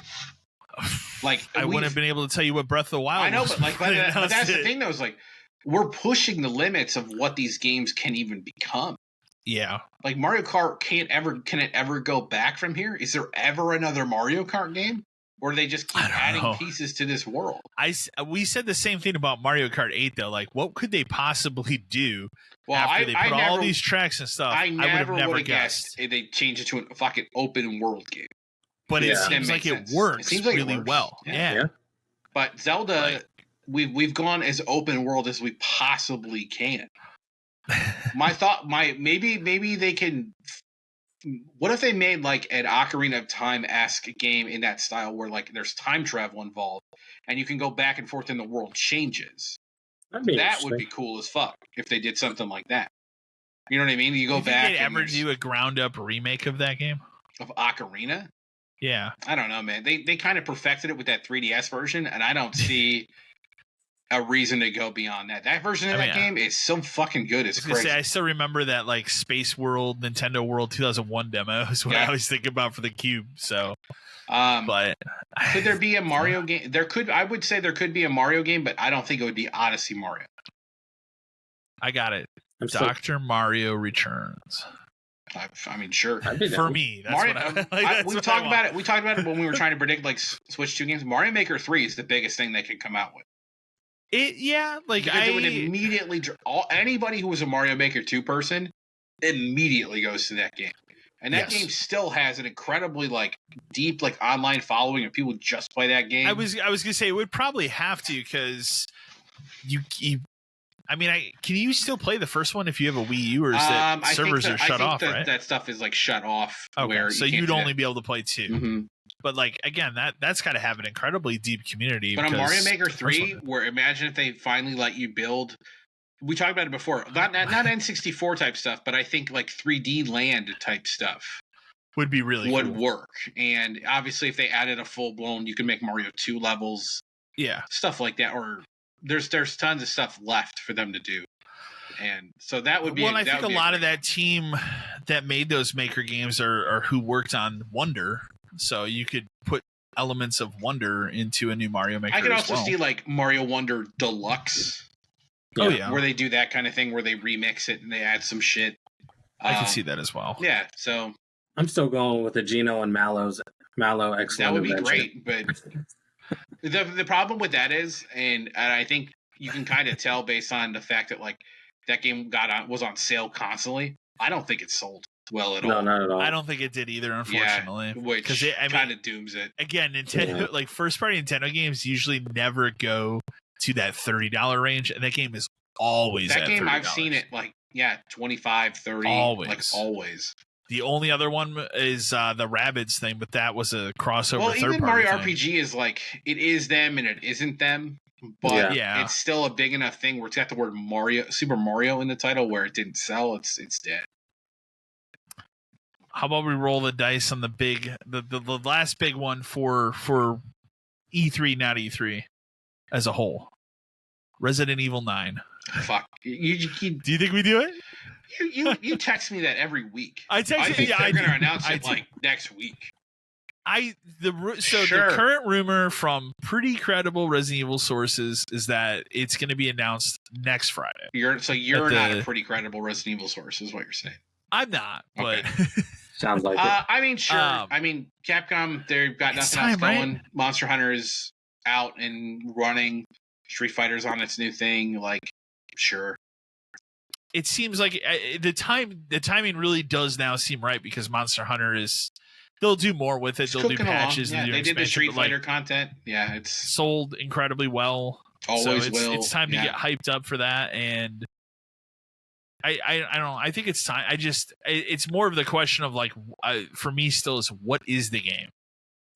Like, I want them to get away from first person because I have not. I think it'll go back more towards like the 4 remake style.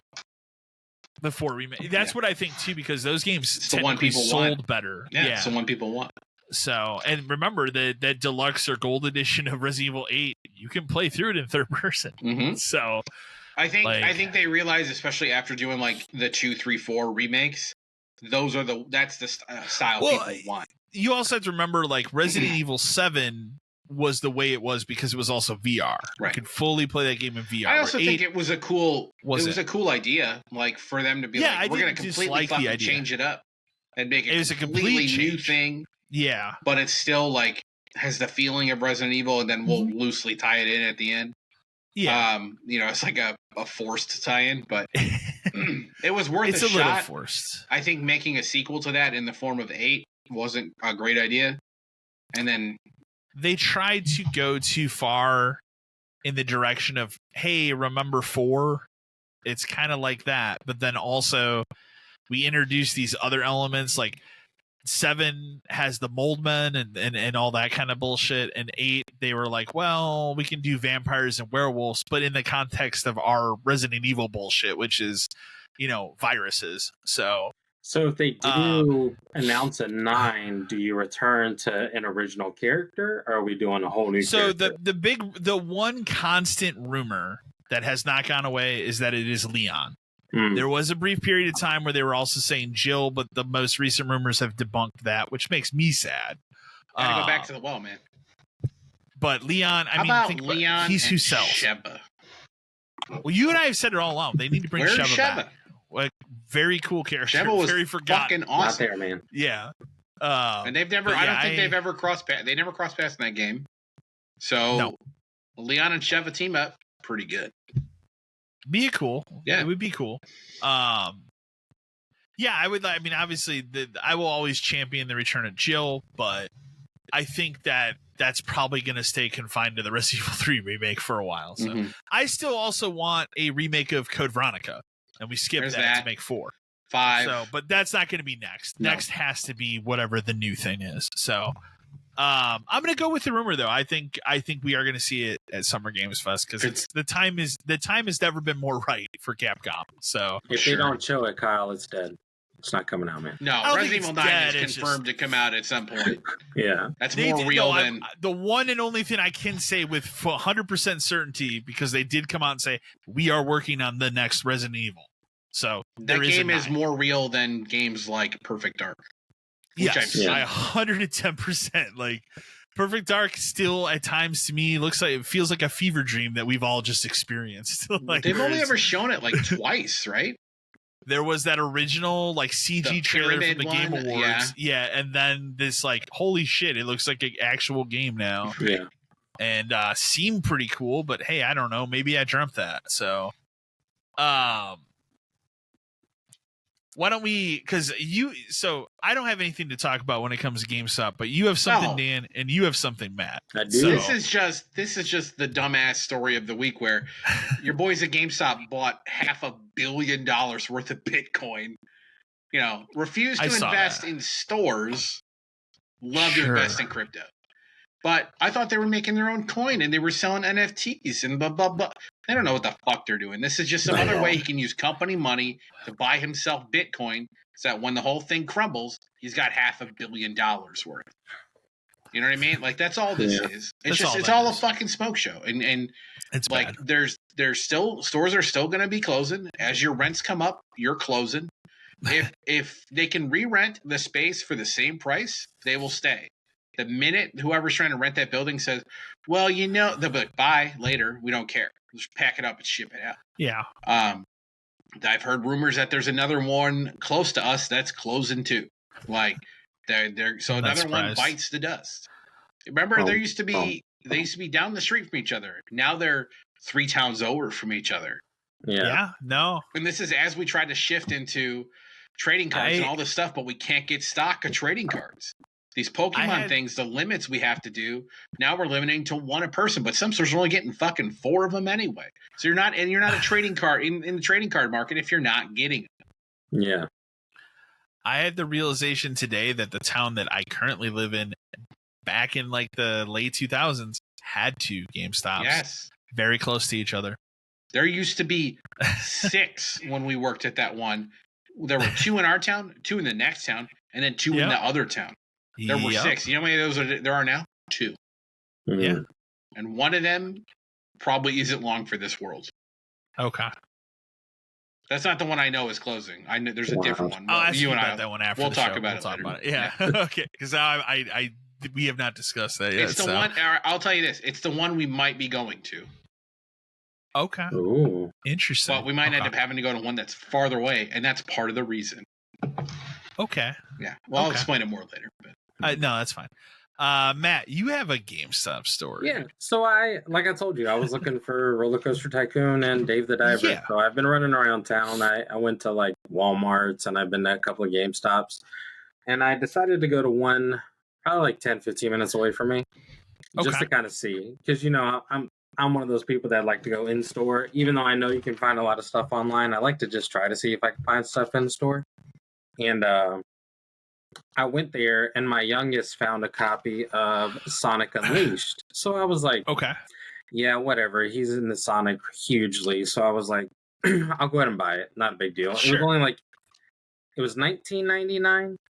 But then, of course, that pro price, it was $18.99.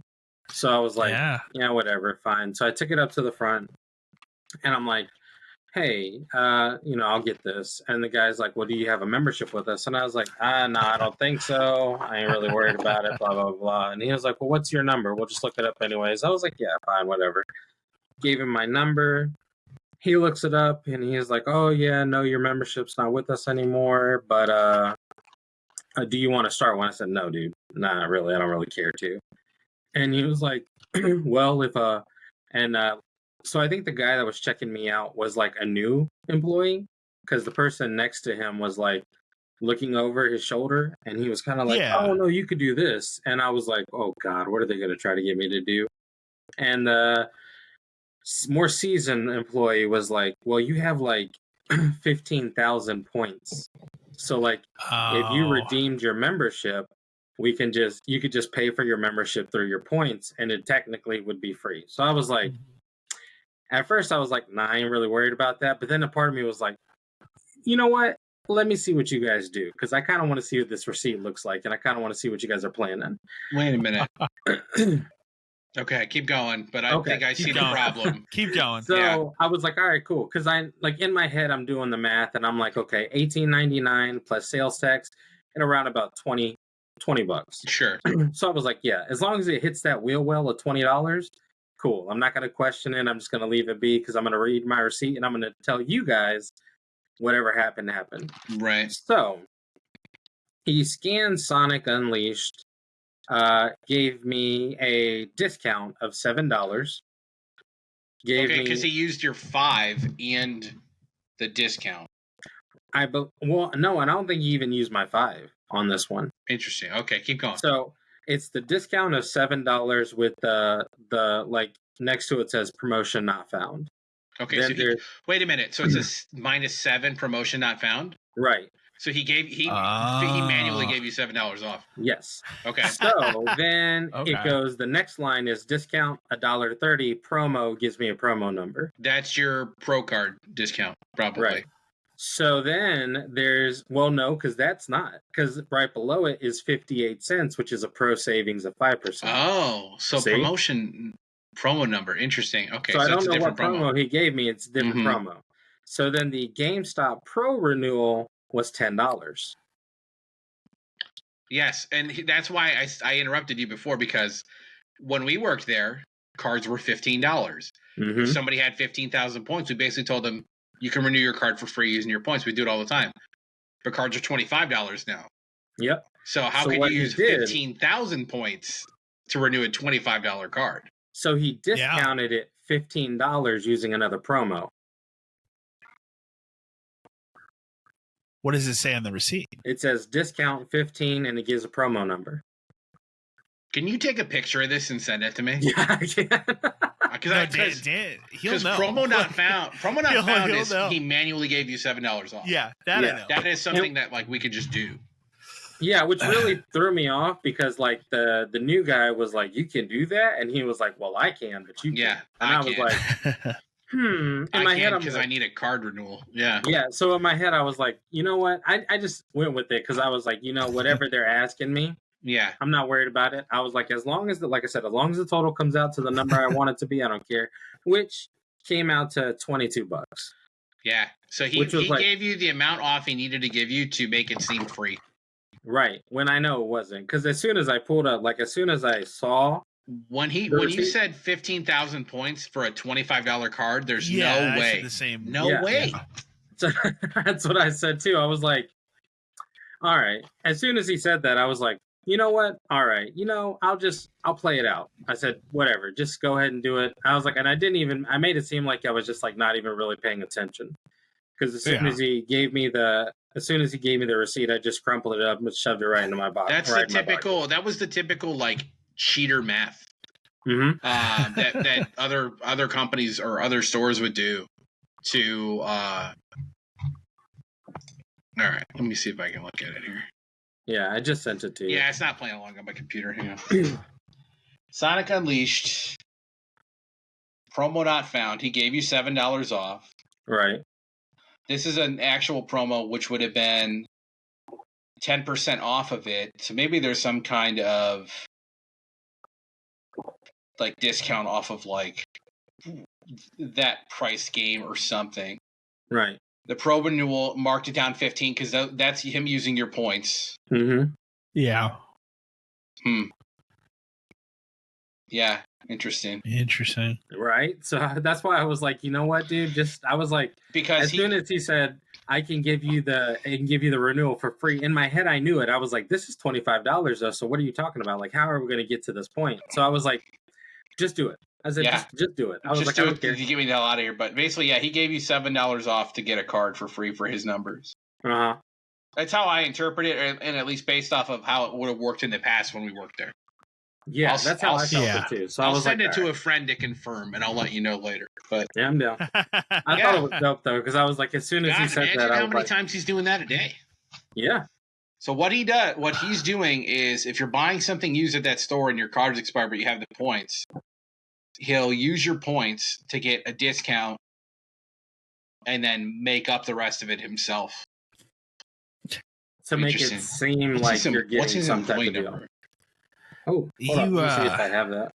Oh no! You said it was the other guy stepping in for the other guy, so this employee number doesn't matter.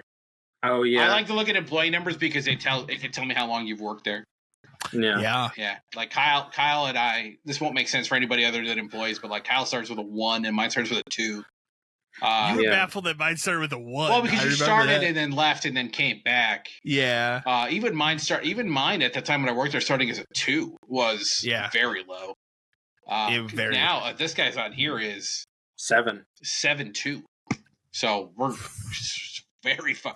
That's very Very far far. beyond. But yeah, you said the other guy stepped in. I'm wondering how long that guy's been there. Be interesting. Yeah.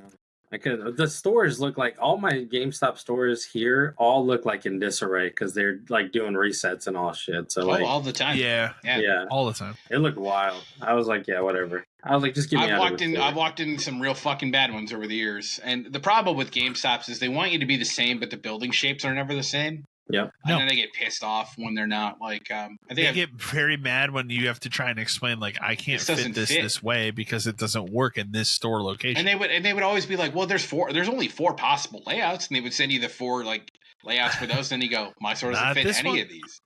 No. We had a closed counter, and we only had, again, this only makes sense for people who work there, but we had a closed counter, and we only had 6 feet on the other side of the counter towards the window. But every fucking plan they sent me for 9 feet. And I had to keep telling my boss every time, like, no, that you don't fucking get it. Work. It doesn't fit. I have to stretch it across.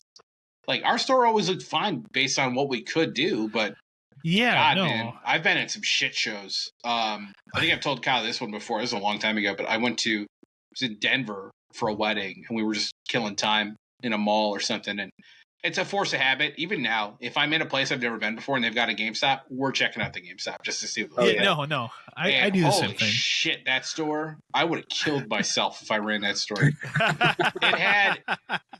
This makes sense to Kyle. Remember, Kyle, on the long wall where we had that one piece that came out. It was like a foot long and it broke the wall. Whatever, all those things lined up. Imagine having one of those every 3 feet.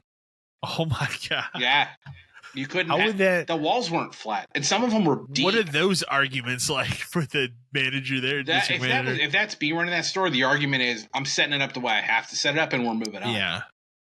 But I'm gonna send this to my friend right now and see. Remember a lot of GameStops too, when they did resets, had the open on both sides cash wrap, and we never had that. Well, ours was so old. It was. I actually preferred not having that. I preferred that as well because I didn't want it invites people too easy for somebody to walk back there, and ours was too close to the door for that to be feasible. So thank God we never had that. But then they would always bitch about it. It's like, you got to come out from behind the cash wrap. You got to come out all the way. Fuck off, dude. It's a video game store. Like district managers and regional managers and VPs, they don't know fucking shit about working in those places. Yeah, man, that guy who came in and didn't say 3 words to me when he walked in, what he really wants is for me to go stand next to him for the next 20 minutes while he looks at old PS3 games. Get the fuck out of here. Fucking lunatics. And then recommend something. None of them know what retail is. And, like, the more I think about it as I get older and the fact that I don't work retail anymore, but I shop retail, when those poor bastards have to come up to me and like interact with me, I always tell them, like, it's cool, man. Don't worry about it. I'm just looking around. I don't need anything. If I need something, I'll come get you. That's how it should be. Yeah. But like at GameStop, if we're not trying to sell them a GPG on a game from 6 years ago we couldn't possibly replace, we're not doing our jobs. Yeah. They try to sell you GPG on like retro stuff. Well, then you get like the value back in store credit. Yeah, I'm gonna enjoy having that argument in a year when you're gonna waste my time for a month saying we're gonna try to find you another cop. No, it's not worth it. Like fuck, man. We can move on real quick. We'll do our game recommendations of the week. I put mine in here as the classic Xbox 360 era cooperative experience, which is Resident Evil 5. Also my second favorite Resident Evil game, which is very controversial for a lot of people. Behind Dead Aim. No, yes, Dead Aim number 1. You know, I just love being on that boat. Outbreak File 2. It's just a fantastic co-op game. Like even still, there's a very good way to play it on, PS4, PS5, and on Xbox, or PC. So, just a fantastic game. If they remake it, will I play it? Yes. Should they remake it? Probably not. Doesn't need to be, but I want. I'd rather Code Veronica. Doesn't need to be, but I want them to. Please. Yeah. I want to see what that looks like at the same time. God, well, and then they could fix some of the jank, and there's a little bit of jank in there, AI jank for sure. Mm-hmm. Especially if you're trying to play the game solo without a cooperative person, not a great time. So, what about you, Dan?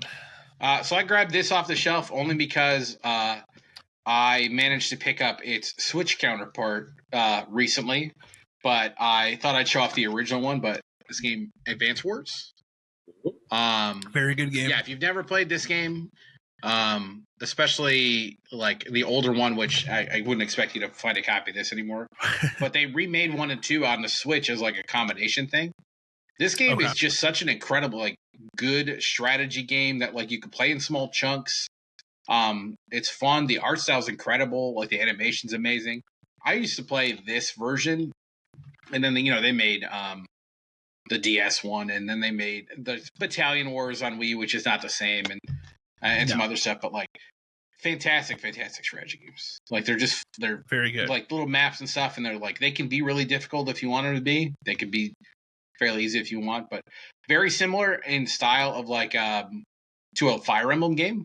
It's almost like you know what I mean, like you're like where you like you run your units into each other and the numbers. Agree, yeah. The game has like a ton of levels to play through, and it has a good story, and like the characters have different abilities, and just a great thing. And like just grab the Switch copy if you want. I got it for $30. Yeah, that is a great way to play those games. It's right over here. It's on my shelf. Yeah, it's one of the many backlogged Switch games I look forward to looking at. It's one of those things where, like, if I get back into Switch for some point, I'll probably boot that up and play through those again. Yeah. What about you, Matt? Either one of the Def Jam games. Okay. For the GameCube. I thought they both were pretty solid. I just thought it was interesting. I remember when I first saw them, I didn't really pay attention to like any of the game magazines I really got, unless they like had like a game that I was really looking into. Sure. So I remember seeing Def Jam on the rental store where I went there with my dad on the weekends, and just looking at it, and I was like, "Oh, what's this?" And I pulled the back of it, and I was just like, "No way!" So I remember getting that, just going ham on it. But it was a lot of, I mean, both of those games I enjoyed thoroughly. So I say give them a shot if you have the opportunity to. Games that you probably will never see remake or remasters of because of it's licensing hell. All the music and stuff. Like I still don't even understand how they got most of those guys in there. 25 years ago. Yeah. So. But still, I mean, still great games. Confirmed from my friend that yes, he just fake covered the cost of the card. Okay. I figured that. Yeah, it's exactly what happened. Yeah. As soon as you said promo not found, I knew what he did. Oh, yeah. And that's why I said as soon as he was like, no, we can get it down, in my head, I was just like, dude, just show me what you're going to do. Because I got two people who are going to be entertained by what you're doing right now. So, man, I'm sick. Nobody ever tries to scrap on me. Yeah, that never happens to me either. Yeah. So, well, at this point, I only ever got to see my friend. I guess I don't really. I really try not to interact with other stores unless necessary. There you go. We can kick over to movies here. I have two. One of them, which will lead into what you've watched, Dan, because you've seen the movie twice. But before we get to that, I watched the Until Dawn movie. Hit digital, and I decided I would take that bullet for us. And I actually walked away enjoying it, but it is. I understand the complaints about the movie. It reminds me, the best way I could describe it for like video game movies is it leans more Silent Hill movie than it does like Resident Evil movies. So the biggest shocking thing about it is how fucking violent it is. Like way more than the games are. It is like every time something happened, I was kind of shocked because it's one of those movies where like, okay, they're gonna smash this dude's head in with a sledgehammer. They're probably not gonna show. Oh, they showed that. Like it's one of those types. There's a part like, and it does. I think for what type of story they're trying to tell, it does a cool thing with like the way they can try and make this mechanic work in a movie makes sense because it wouldn't work in a movie where it works in a game. Where it's like, okay, we have all these different possible endings, but the story needs to keep going. So in the game, it's or in the movie, it's a like one of those, what are they? The glass with the sand what is that thing called? I don't know why I can't think of the word. Hourglass. I don't know why I couldn't think of the word. It's an hourglass that keeps glass churning. with the sand. Yeah. The glass with the sand, yeah. It's an hourglass that keeps churning. So when it runs out, they'll all die, and then the whole like evening resets. But they keep going through various deaths. The one that was most shocking is they all decide at one point, hey, we're going to hide in this bathroom. Nothing can get us in this bathroom. And they're all just chilling in there until one of them decides, hey, I'm really thirsty. I'm going to take a drink of this water. Oh. And they all kind of pass the water around. And then they keep talking about like, oh, we'll just chill here. We're going to be able to beat this thing and we're going to get through the night. And then the one kid, the first kid that drank the water is like, man, I don't really feel good right now. And all of a sudden, out of nowhere, he just fucking explodes. And I'm like sitting here like, and when I say explodes, and Matt will know this, it is like that scene in The Monkey when that woman explodes. Like, it is shocking. Wild. And this like body parts go everywhere. And I just sat like, oh, wow. And then one by one, they all have to sit there like, oh, fuck, we're all going to explode. And they all like, not right away, but it's like various times. Like, it's stuff like that. It's kind of unique in that way. It is sloppy in parts too. The one other thing I'll say, and it's a very mild spoiler, so they do have a couple little Easter eggs throughout the movie that ties to the game, but the way that the movie ends after the story is over, they go back. There's like an end credit scene where they show cameras in this guy's office. One of the camera screens is the car pulling up while it's snowing. So it's like it's leading into the events of the game. Yeah. So you could take that as like maybe they think they're making a sequel, but I don't think that's going to happen. Or more likely it's just, hey, it ties into the game this way. So either way, I mean, depending, like even if they don't do a sequel, you can kind of like premise this is what's going to happen as far as absolutely. Oh, yeah, absolutely. That's a smart idea. The changes they made for what it is as a movie made sense to me, though. So, like, I enjoyed it. Like, I went in, like, watching the trailer and be like, this thing's going to be fucking garbage. And was shocked that I enjoyed it as much as I did. So, it was a 7 out of 10 for me. And I think it's worth a watch if you're a horror fan. But if you do not like gore, it is not for you. Because it really, some of it is shocking where I had to laugh because that's always my reaction at like over gore is like I laugh. So because it's ridiculous to me. And then the other big movie of the week we've been waiting for, which seems like forever, is Mission Impossible: The Final Reckoning. Dan, you have seen it twice. Well, the only reason I saw it twice is because we were originally supposed to go the one day and then you couldn't go, so I was like, well, I'll go see it again. You can go. Yeah. So, and again, I don't have a problem with seeing it twice because the more I thought about it recently, the more I realized like this is probably my favorite movie franchise of something that's gotten, I would say, this many entries.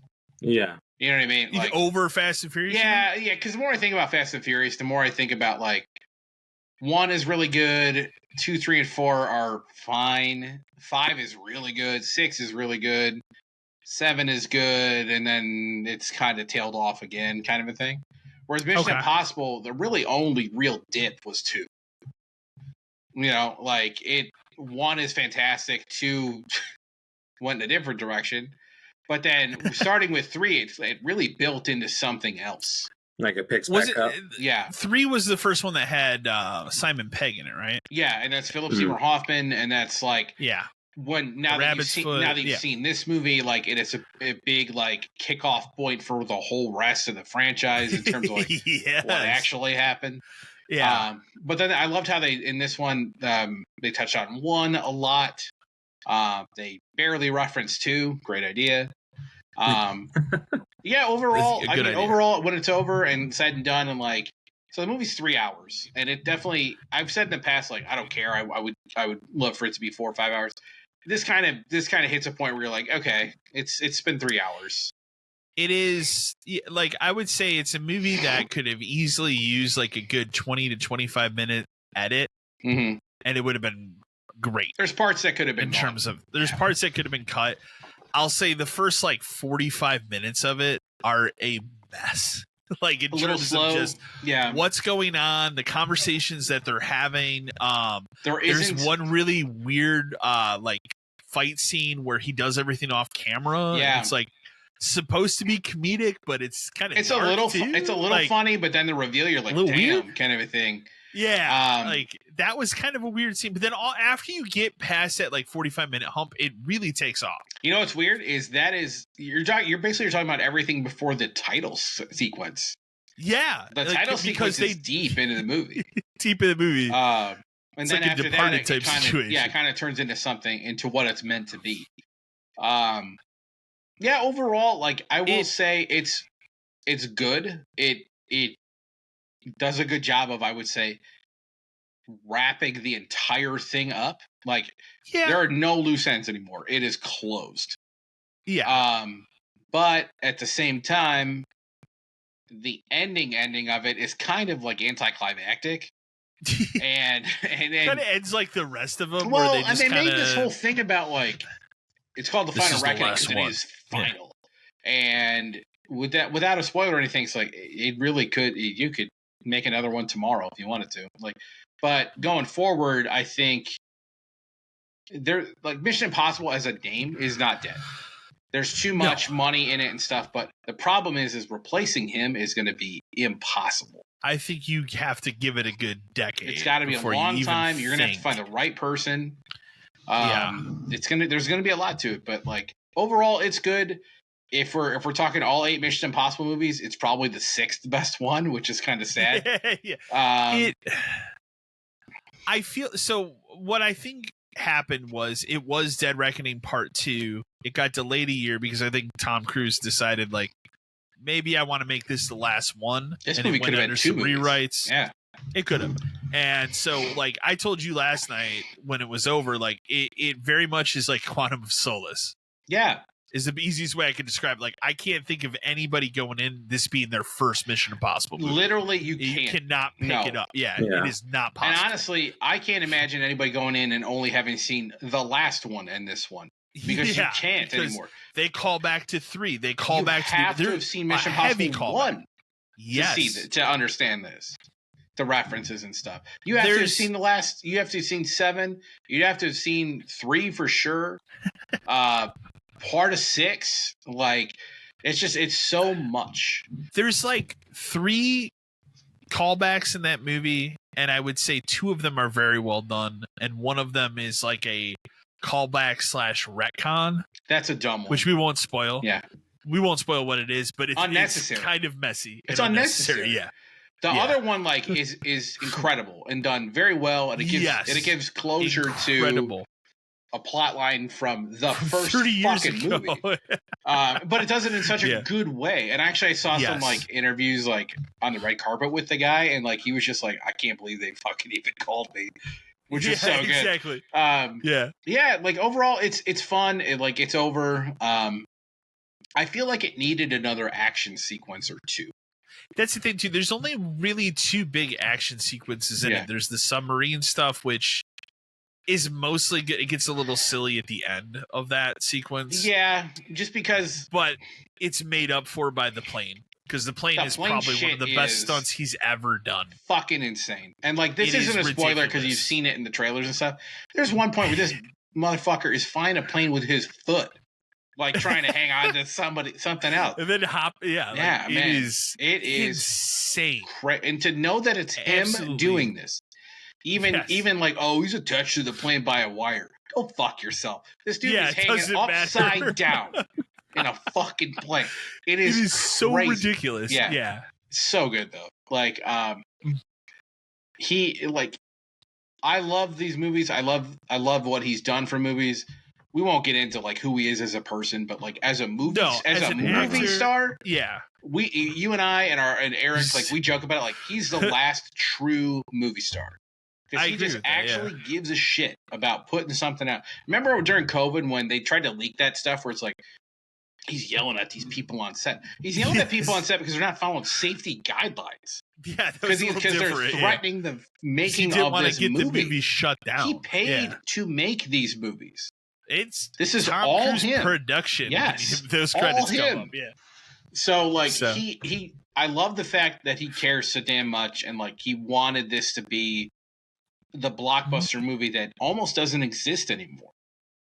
Yeah. And he's trying super hard. Like, is it going to make enough money to pay back what it is? Probably not. Well, but at the end of the day, This man made 8 movies in this franchise over 30 years. And I'd say 7 of them are really good. 7 One of them is are well, not even that. It's like one of them's 2 of them are incredible. Fallout is Fallout one of the is best the best one by far. It's so good. Far. The pacing in that movie, like the characters, most easily watchable one. You could watch that one in a vacuum. I think if you just want to watch one, you could watch that one. But like Ghost Protocol, very good. I love Dead Reckoning. I think that one. I think the problem I have with this movie is I don't think it holds up to the last one. No, because the last one really set really high stakes early on. Had very good action sequences throughout it, and like that train thing at the end is fucking bonkers. You also have to get over the silliness of the AI stuff. You have because to accept it is kind of goofy. It is goofy, and like so. I'll ask you this question just because it was. I assume this is what they meant, but it is a little confusing. When the government is upset in this movie because if this thing happens or if they stop this thing from doing what it's going to do, it's going to shut down the internet forever. It's so deeply entwined within the internet that if they kill it, it kills everything. And see, I'm sitting here every time they think, and this is me being the chaotic person I am, but every time they're saying it, I'm sitting here like, man, what if we did that though? No, like what if we got rid of the internet? No, man. If the internet turned off tomorrow, the world would be doomed. It'd be over. It would be doomed. No, you're right. But like it's that. Their logic behind it is it's so deeply entwined in everything that if they kill it, it kills everything. Yeah. And the only way they could stop that was they had to get it out before they could kill it. Yeah, and it gets into like down to the milliseconds and whatever. It's movie trope bullshit. You have to go with it, but at the same time, that's what all of these I've also had to go with it for years, and it's been fine. I've had to go with it that he had a gum he could mush together and slap on a helicopter in a fucking train tunnel that he would then explode and propel him onto a moving train. It's fine. Yeah, the super secret AI is fine. It's fine. Yeah. It's fun. It's a fitting end. It's not the perfect end. It's a fitting end. And make another one in 10 years. Let's do it. I'd like them now to come up with a good like 4K box set. Yes. Now that it's over. Now I will do it. Now that it's over, I will buy the whole thing. And that's why I stopped buying them after Rogue Nation. Yeah, I'm so jaded about buying collections of stuff before it's over now. We talked about it. The Bond one fucked me, and I'm done. Yeah. And I don't know if I ever told you about this one, Matt, but I'll share this with everybody too. So when Bond made the 50th collector's edition, this was right before Skyfall, I think, had come out in theaters. Yes. So when you bought it, it had every movie up until Skyfall, but it was smart, and it put and this is before we knew we were getting another one. They had or 2 more, I guess, right? Yeah, Spectre and No Time to Die. So at least if when Skyfall came out, you could have been complete up to that point. You would have had them all in a box. Yeah. But there were 2 huge problems with that set, which can turn me off from doing this ever again. One was every movie in that box looked the same. It was a black disc with the movie written on it in gold. Well, you can't tell me that when I buy Skyfall, there's going to be a version of it I could buy that looks the same. It's not going to. Second of all, that box came with 2 books that had all the movies in it. On the back of each book, it had the names of the movies embossed on it. So you could be like, oh, these are the ones that are in here. These are the ones that are in here. Right. They were smart enough on the second one to put Skyfall at the bottom. Great. Except these fuckers printed on this book, Skyfall, parentheses, coming soon. What the fuck are you doing? Am I supposed to look at it before the movie comes out? Goes, oh, that's right, it is going to come out soon. No, you fucking idiots! It's meant to be like a display collection thing. Why are you future-proofing it by telling me that the movie's not out yet?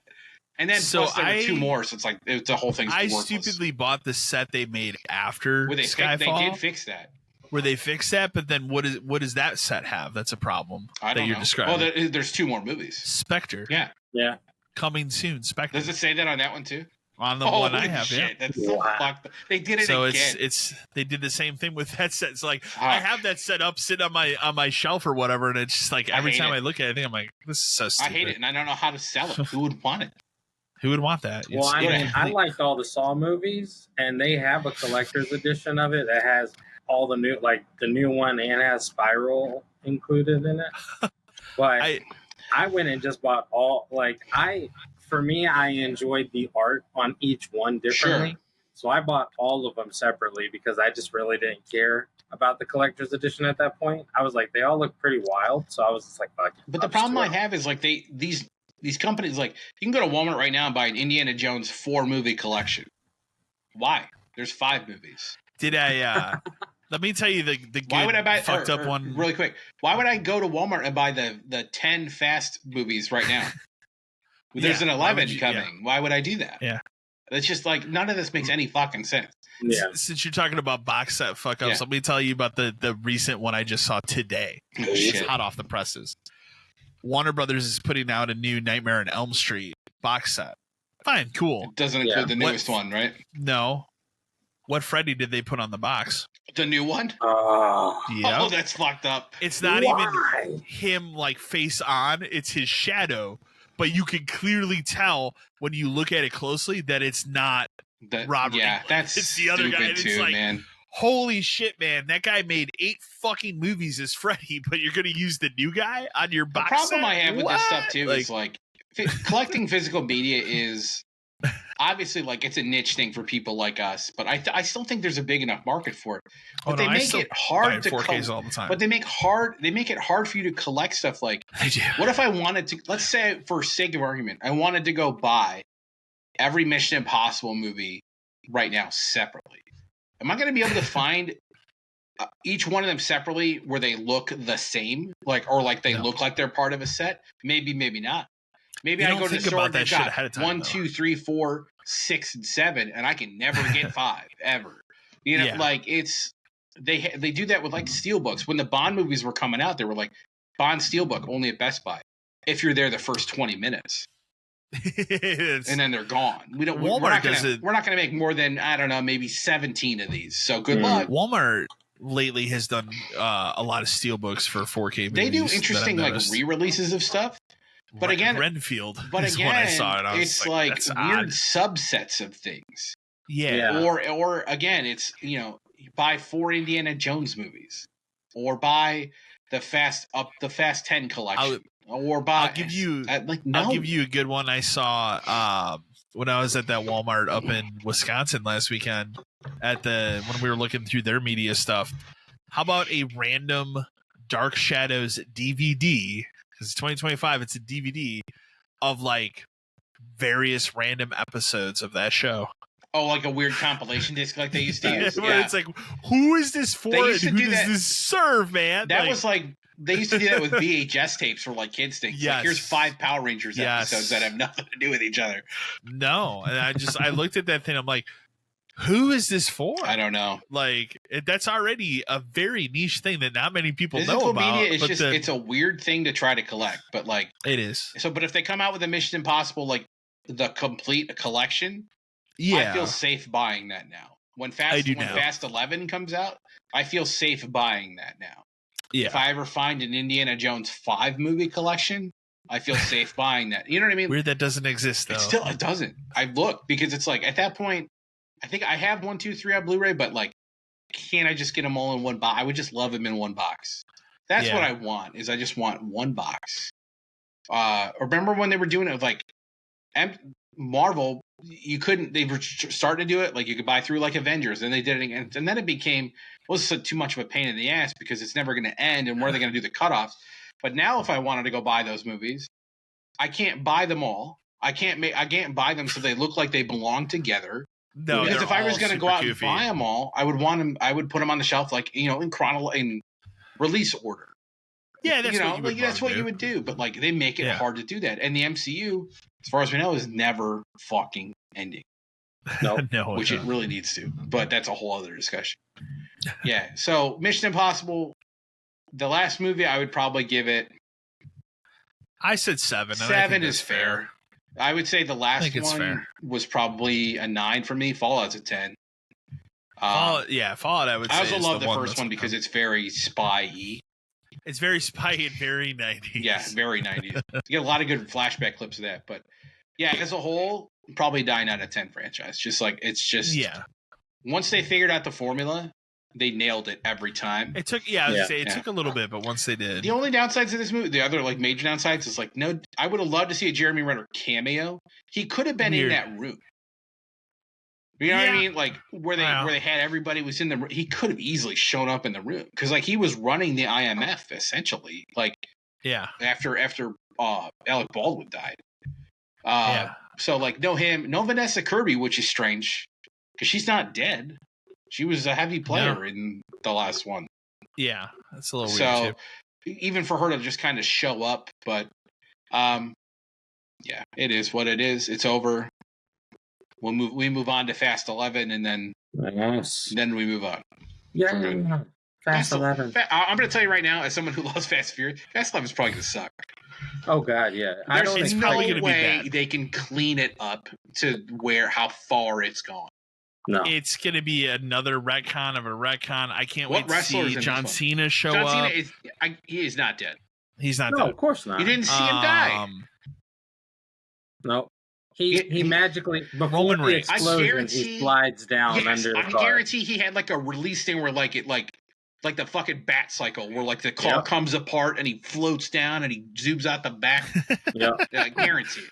The man, Roman Reigns. Yeah, I'm gonna say. Roman Reigns same with everybody on the plane. Roman Reigns and Hobbs and Shaw, dude. Yeah, you already got him. Yeah. Okay. Seth Rollins not good enough for Captain America, but good enough. Not good enough for Captain America. You know what? He's good enough for the family, though. Yeah, he could be part of the family easily. Him and Becky both show up. That's family. There you go. There you go. Yeah. So there's that. Why don't you talk about this other movie that you watched, and you can lead into bed. Matt and I watched a movie that we both watched, Fountain of Youth, which I'm pretty sure that was an Apple movie. I'm pretty sure it's an Apple movie. Right. Okay. Apple movie. Bad. You want to give your score first? Out of 10? Maybe like a 5. Okay, 5.5. So everybody I've talked to said 5. It is a movie. Yeah. It felt like it was a little less than how it would feel when I watch National Treasure. It's trying very hard to be that movie.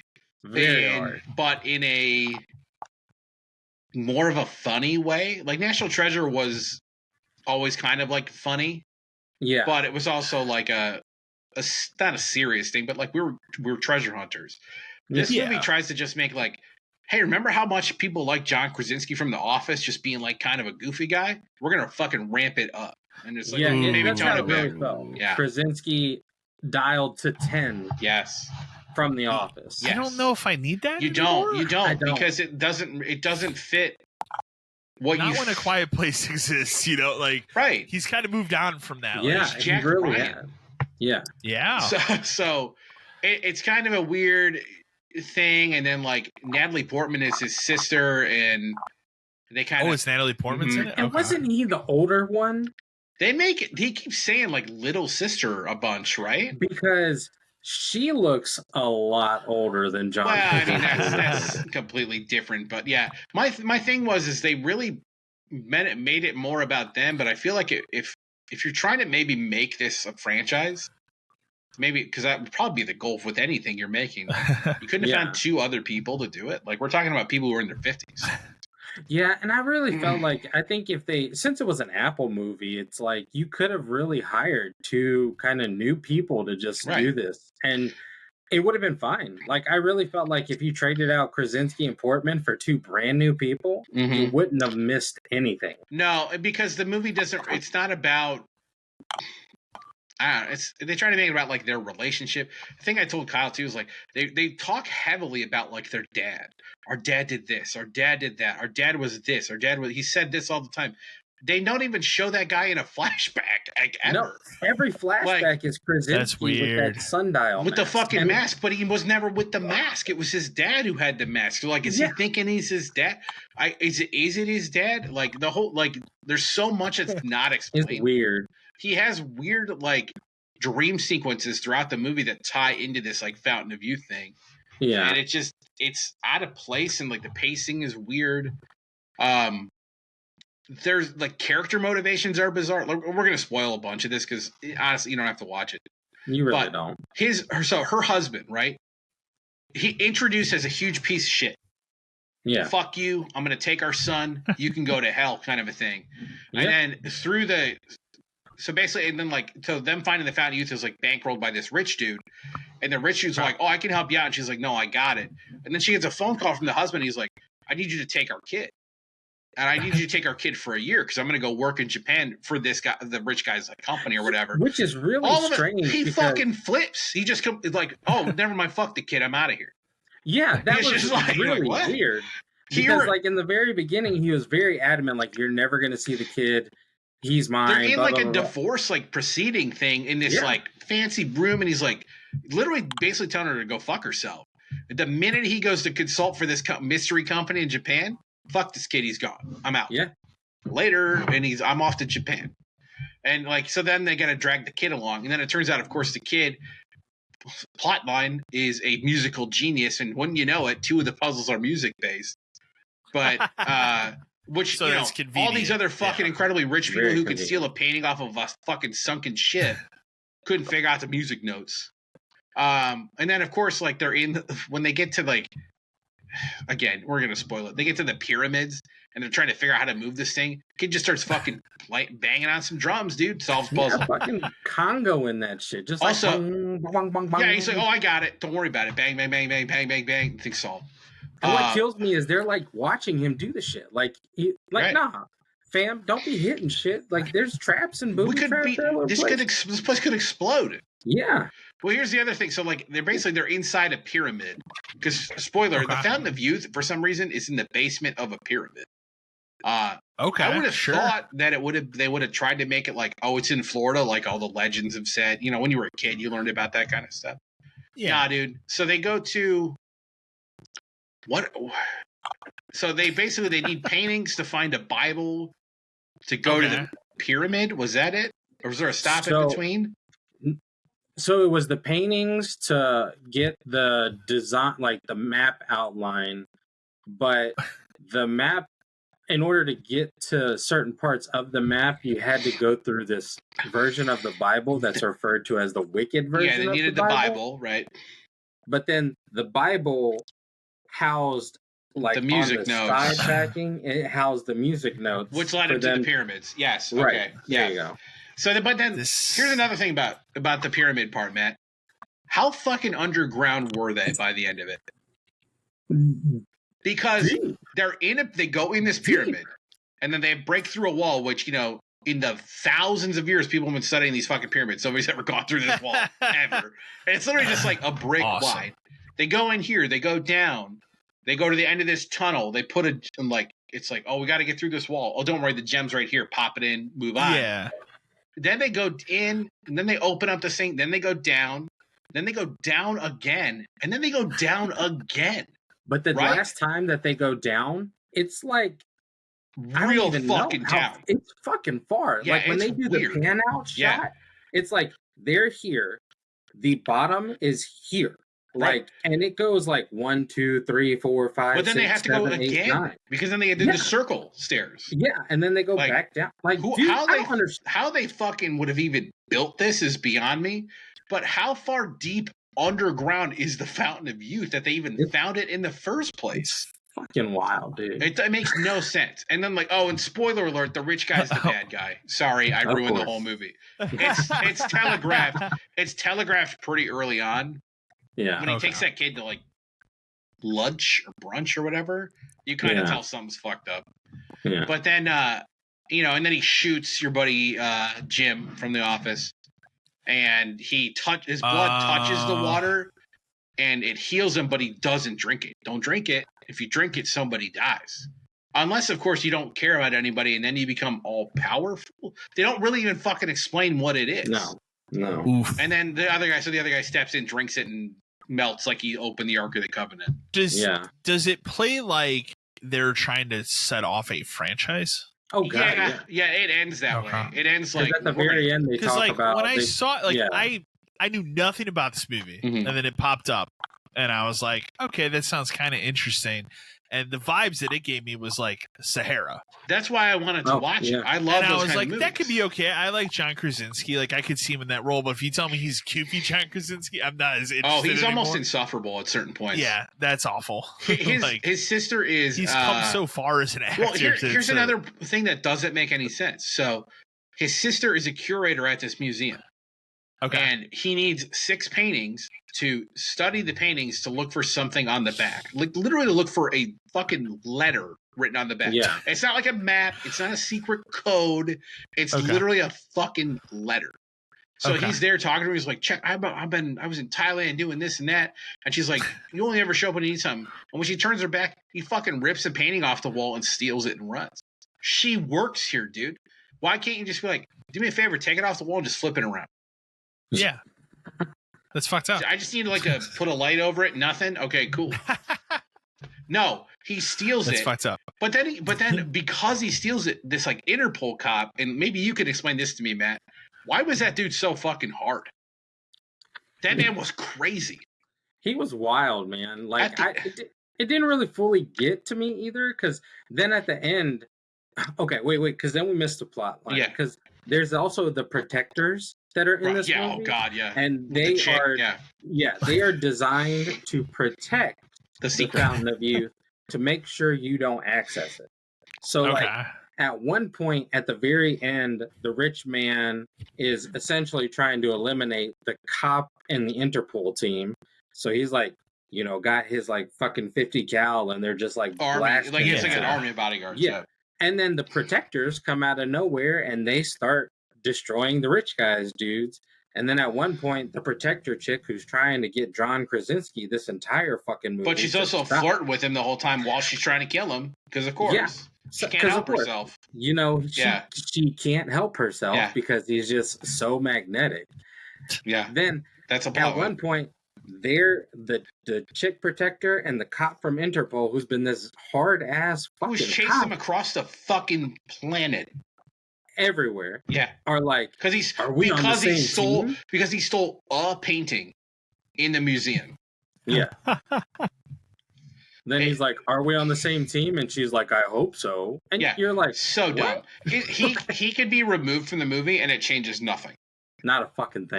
Also, I honestly thought like there was going to be a swerve at the end where he was a protector, dude.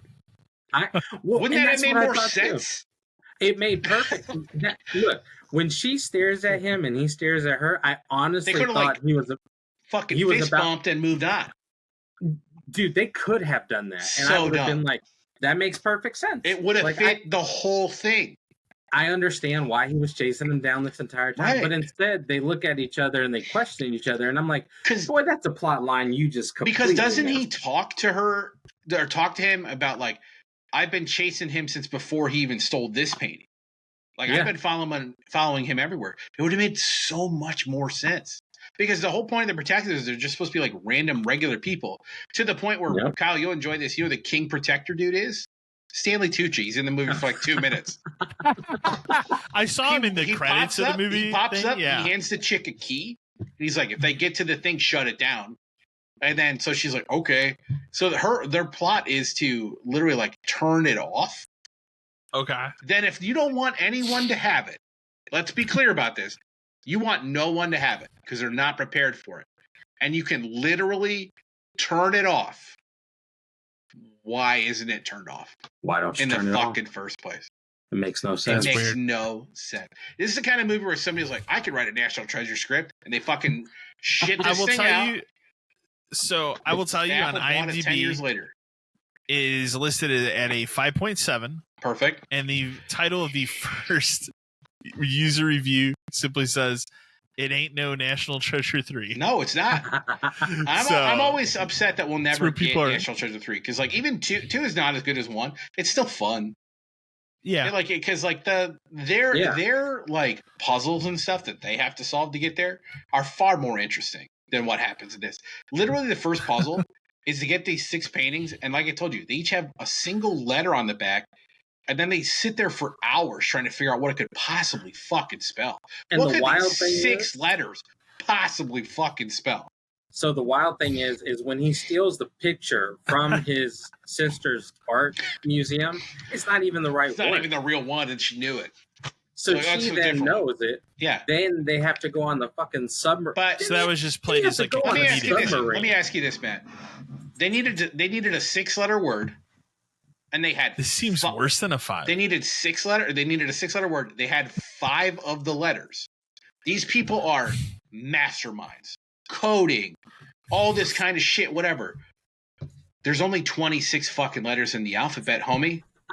Put an A in there and mix them up. Doesn't spell anything. Put a B in there, mix them up. Doesn't spell anything. Like, that's bad. You could have brute forced it without the 6th painting. What other possible letter could it have been that would have spelled any other word? Because wasn't the last one V, but it ended up being W because it was Latin or whatever? I think that's what the last letter was. But then remember, again, it was a universal language that everybody spoke. Well, that was the music part. Exactly. That's the music That's where the music part came into play. But, like, I'm saying you have 5 of 6 letters. You could have brute forced it and found out that the only word it could have possibly spelled was wicked or like licked. And licked isn't going to help you. Like, it's just, it was so fucking dumb that's what it was for. And like, also, like, they need to steal 6 of these paintings. They show you them stealing 1.5 of them. We already got 4 of them. Don't worry about those. Yeah, they were done. I think it would have made the movie 10 times more interesting if you would have seen the rest of them. Or if they would have had to say to steal one painting that had a map on the back, like the fucking National Treasure movie did. Yeah. There's just, it was a shot at trying to recapture that, and it just missed. It's just, I give it a 5.5 because it's tolerable and the acting is fine. Also, I hated the kid. I'm just going to be honest. Fucking hated that kid. Kid was annoying. He was annoying. I didn't feel like the only people I really decently enjoyed were the 2 people that worked with Krasinski. That, and I did like the Guardian chick, even though her motivations are weird. Yeah. Does she want to kill him or not? Also, how come when they get the Bible, how is the smartest way out of that building to blow a hole in the floor under where the Bible was? They're upstairs. They had to go upstairs behind the bookshelf. Yeah. So where does that go? I don't know. Is that just a sewer tunnel from the 2nd floor? Like, it's like, because then they end up in the sewers. That's how they get out of there. Yeah. Like, there's just, if you think, I think the problem is I'm thinking about the movie too much now. And the more I think about it, the more it just completely falls apart. Falls apart. Yeah. It really does. Apple production. Yeah, you don't need to watch it. That's our take on the Fountain of Youth, though. You're welcome, guys. Yeah, don't watch it. No need to. Go watch National Treasure 1. Or Sahara. Yeah, underrated movie. Sahara's good. Sahara, very underrated. I saw that movie in theaters. I did too. R.I.P. So yeah, on top of Fountain of Youth, I watched Sinners. I will be watching Sinners in probably 2 days. So I'm not going to give you much on it. Sure. Yeah, I'm watching I will say it was a lot different than I thought it was going to be. Okay. But not bad. I really enjoyed Michael Jordan's the characters he played. So like he plays a set of twins, but you could legitimately think they are separate people with how well he plays the 2 of them. Personally. The movie has a lot of sexual things going on here, but it's not bad. They all fit really well. Is it more like From Dusk Till Dawn? Yes. Okay. That's kind of my comparison I heard. What it seems like. Because I went in thinking this was going to be a Blade type thing and he was just going to go ham. Nope, not really. However, it still works. And I think the last 10 minutes are wild, personally. How it ends. It was done really well. I'm very into it. Like, it's crazy how popular, how big that movie blew up. I mean, I think I've said it to you off podcast, but like my dad, who's not into horror movies, wanted to go see it. And I told him, like, I don't think you understand, because he's looking at it from the blues music aspect. Yeah. And I tell him, like, I don't think you understand what this movie is. It's about And vampires. So there's like, one scene in the middle of it that's the way it was shot was really cool. Okay. I will say it's the when they first start playing like the band yeah, type concert thing, you'll see Okay. it, and how it's shot is really It's wild really cool. on how they Okay. did it. All in all, this movie was like a 9. It was fantastic. yeah, I'm 100% in to hands watch down it. So was really into it. Like, okay, and I definitely will watch it again because it was Okay. it was really good. So without giving much on that, go see Sinners. Fantastic. I did also watch Final Destination Bloodlines. okay, I will say it is not that great. okay. I have seen the lawnmower scene like 8 times now. Seen I enough laugh clips every of time. everything to know everything that fucking happens in that movie. So, do you want to know what's happening? Are you can gonna watch spoil. it? You can I spoil know it for me. I know. You can talk about it. I know the entire plot of the Yeah. movie. So Spoiler has- alert. If you don't Spoiler want to alert listen, for Bloodlines. Yeah. If you don't want. give me like 2 minutes and we can get through this. So what happens is essentially in the very, you see what happens and how it like it starts in like I think it's like the 1960s, 1970s. it's a flashback. Yeah. It's flashback. The grandma of these kids that are here now goes to like this fancy rooftop bar, and of course she sees what's happening. Bar fucking was built too fast, ends up collapsing. That scene was shot pretty cool. The deaths Sure. in there were pretty cool too. I'm not gonna lie. Sure. However, everything after was completely idiotic. Didn't really make a lot of sense. You So like the lawnmower? it was like blah. Like really Like the fun of those movies has always been like, okay, when is it gonna happen? How preposterous is this setup gonna be? Kind of a thing. At least from the ones I have seen. I haven't seen all. I've only seen like the first. I will say 2. the lawnmower scene is probably not the craziest one. Okay, every time I see it, it makes me laugh because that's my reaction. From what to shit I've like read, that. let me take a guess at what the craziest one is. The MRI machine. No. No, really? Okay. No. Okay, So I've read about that. That one. one seems nuts.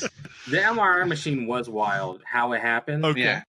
But for me, I think the craziest thing that happened. So the whole bloodline aspect of it is grandma, this happens. Her husband ends up dying. She ends up becoming a recluse. She lives in like a house, very small. Sure. She's got like wind chimes up protecting her. Like she's got everything because she knows how death operates and he's coming for her. She knows that. She's paying attention to it.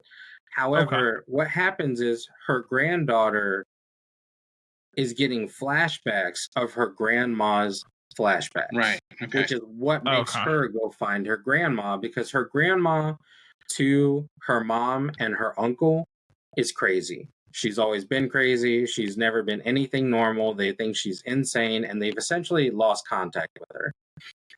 So when the granddaughter finally finds the grandma's trying to explain to her, this is why you're seeing this stuff. Here's a book.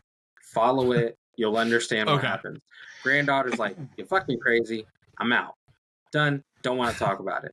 So she's walking out of the house. The grandma is like at the front door of her house, and she's trying to tell her, please read the book. You're going to understand what I'm saying to you.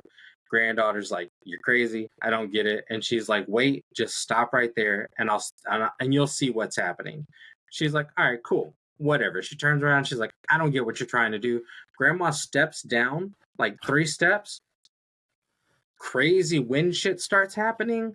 Tree falls down. Da-da-da-da-da. All of a sudden, a rod just comes flying through grandma's face. Like, right. And then granddaughter's like, oh my God, I believe grandma. Grandma wasn't crazy. And then like you kind of like she explains what's going to happen to everybody and why they should pay attention. Of course, nobody believes her. They think she's crazy. But there is a garbage truck scene that's pretty wild too. Okay. And then of course the MRI machine was cool. Here's a question for you that I'm trying to understand about. So the plot of it basically is Death's wiping out people that shouldn't exist because she was supposed to die. Exactly. Yes. Right. Okay. Correct. Grandma was supposed to die. Grandma had 2 kids. Grandma's husband was killed because of death. Grandma essentially ruined her relationship with her 2 kids because essentially she was just trying to protect them their entire life. Right. But She's like, you. Yeah. Right. But so death is just trying to wipe out all of her descendants because none of them should exist anyway. Correct, However, none of her descendants got wiped out this entire time because Grandma stayed alive. She has to die first. Right. She has to die first to kill off her line. Right. That's essentially how it has to work. So let when me ask- Grandma sacrificed herself, that's how everything started trickling. Right. out. Okay. Let me ask you this then. Okay. Do they so at the end of the 5th one, that one, remember, that turns out it was before the first one. Right. Okay. So that kind of set up everything there. Do they ever make any kind of thing where, like, because there were other people that would have died in this thing when she would have died that she saved. Yeah. Do they ever make any kind of reference that, like, the people who died in, like, 1, 2, 3, all those other ones were descendants of, like, those other people? Nope.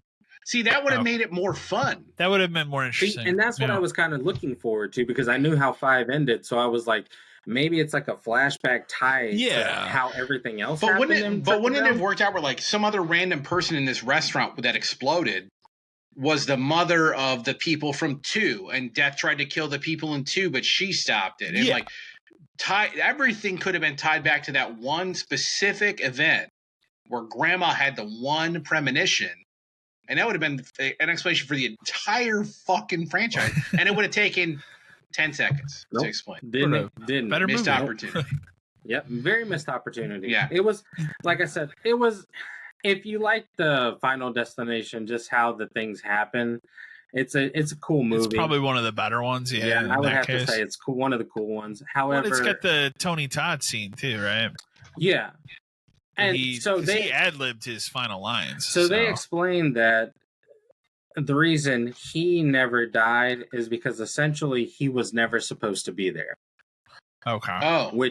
So what happened is his mom was the nightclub singer in the restaurant where everything happened.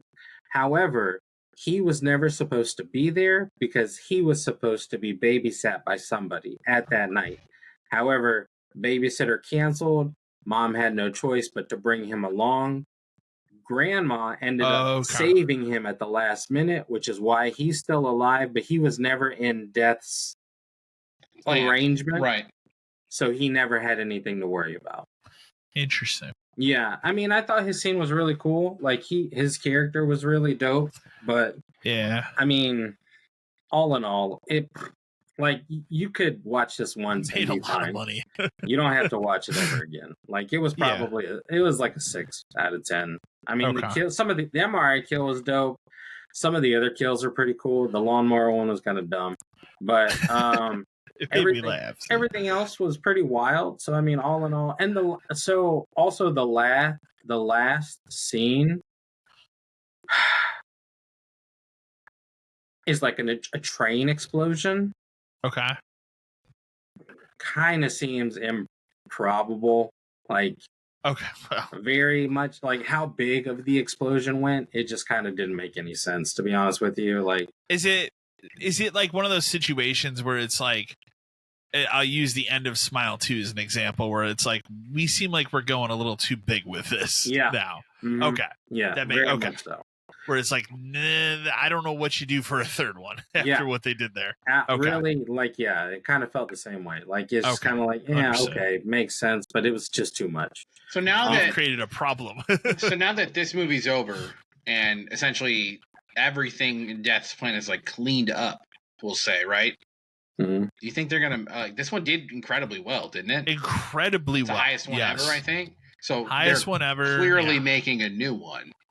Absolutely. So I guess they just can do whatever the fuck they want now, and maybe at this point don't try to loop them all together and just have them be single stories.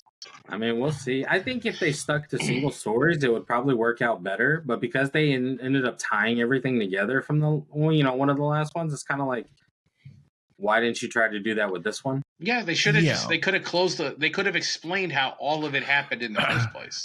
Yeah. So I don't know. It's kind of like that. That's how I felt watching it. I was like, all right, like I get it, but then I was kind of also like, it was all right. It was nothing great. Is the last thing you have on here any better than this? It was an interesting slasher flick. Okay. I give you that much. I have not watched it yet. I will watch it because it's an Arlstein thing. So I've watched all the Fear Street movies on Netflix. I watched the other ones, yeah, and they're all okay. Like they're nothing crazy. I liked one of them, like the '80s one. The other two, I was they were whatever. This one legit felt like a slasher flick.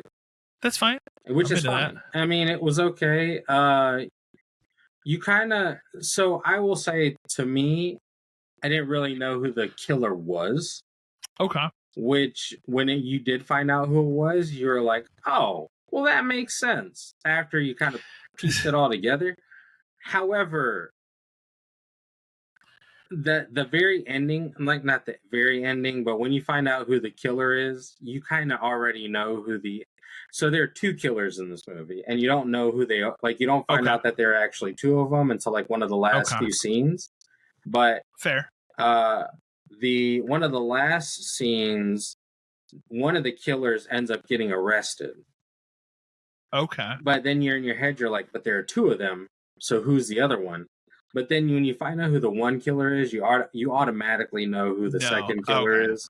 The only thing I didn't know was there actually ends up being three killers in this movie. Is it set in a different time period, or is it present day? I think it's 85, actually. It's the 80s? Okay. Yeah. Because of the Fear Street books, the Prom Night ones were the most popular ones. So yeah, I feel it makes sense that they did this. If I remember correctly, this was set in 1988. That's what I thought. Okay, cool. I'm into that. It was not. Honestly, I enjoyed it. Like, it wasn't. Okay. I will say, like, you don't have to watch it. But it did feel like I want to. It did feel like an 80s slasher flick, and which I enjoy. Like, if you're gonna put something in that time frame, as long as it has that essential feeling, what I would want to it, I'm down. I'm game. And this one really did feel like it was from the 80s. It was solid. Nothing like too crazy, Dream. I will say that the girl who played the main character, India Fowler, I think her name is, she did a real good job.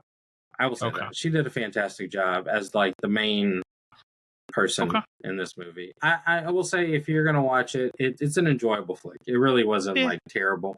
I'd say it's no apple or snow fountain of youth. So I will definitely say it was enjoyable. It's like, as a kid, I grew up reading the Goosebump books, but I never took that logical step to go to Fear Street. When I got older, I just jumped and went to Stephen King books. Yeah. So I never read really any of those Fear Street things. I will say that I'm interested. Out of everybody, I've watched all the Fear Street ones, and I would probably say this one is probably the most enjoyable one for me. Okay, I will say that. Yeah, because of the three, that was whatever the 80s like camp one was. Of those three, was the one I liked. I figured that would be the one that you liked the most. 90s one was a little too. It's not really the 90s, and the other one that was like present day, I thought was kind of lame. So, if I remember, we're going back a couple of years. So, the 78 one.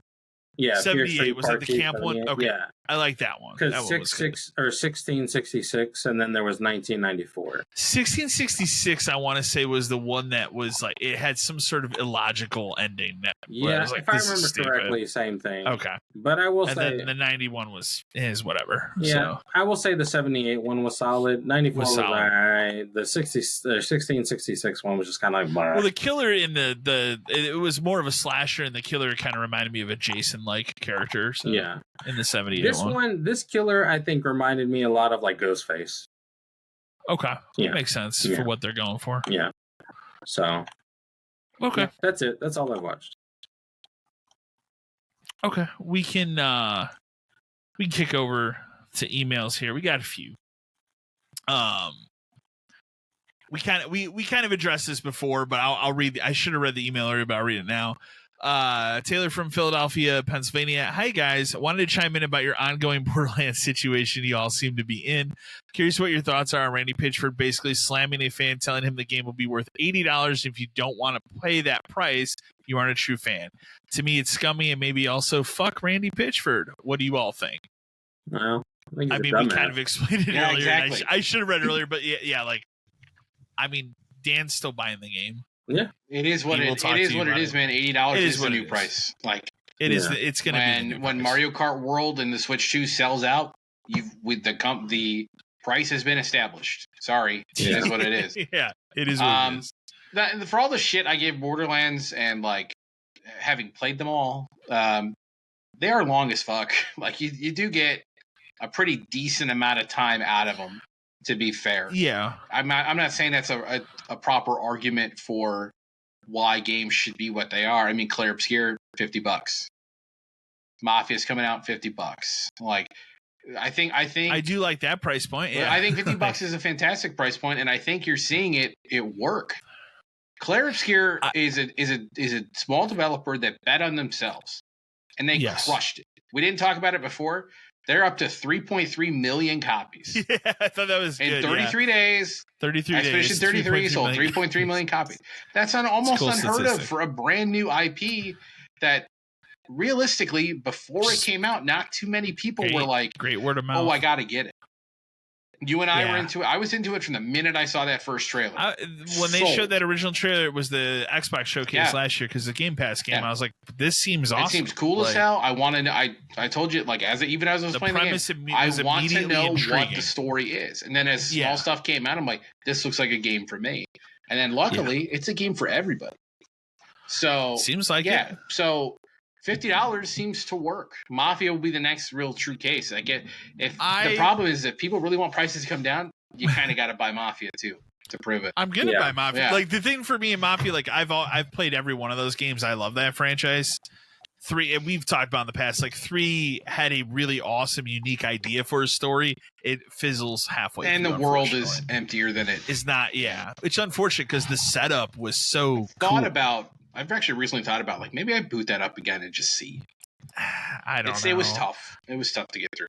And I really enjoyed the remake they did of the first game a couple years ago. That's a fantastic remake. But when they announced that was $50, like, no, I'll play that day one. It's $50. Like, I like that franchise. I'm interested in that, in what they're doing with that story. So, I will totally play that. But yeah, 50, like, it seems like that's going to be the route going forward, 80 or 50. Mm-hmm. And you know what? If these budget titles come out like Claire Obscure, like we're better off for it. And Randy, like, I think the biggest thing he needs to do right now is just stop talking, dude. Like, nobody cares. Shut the fuck up. Just nobody cares.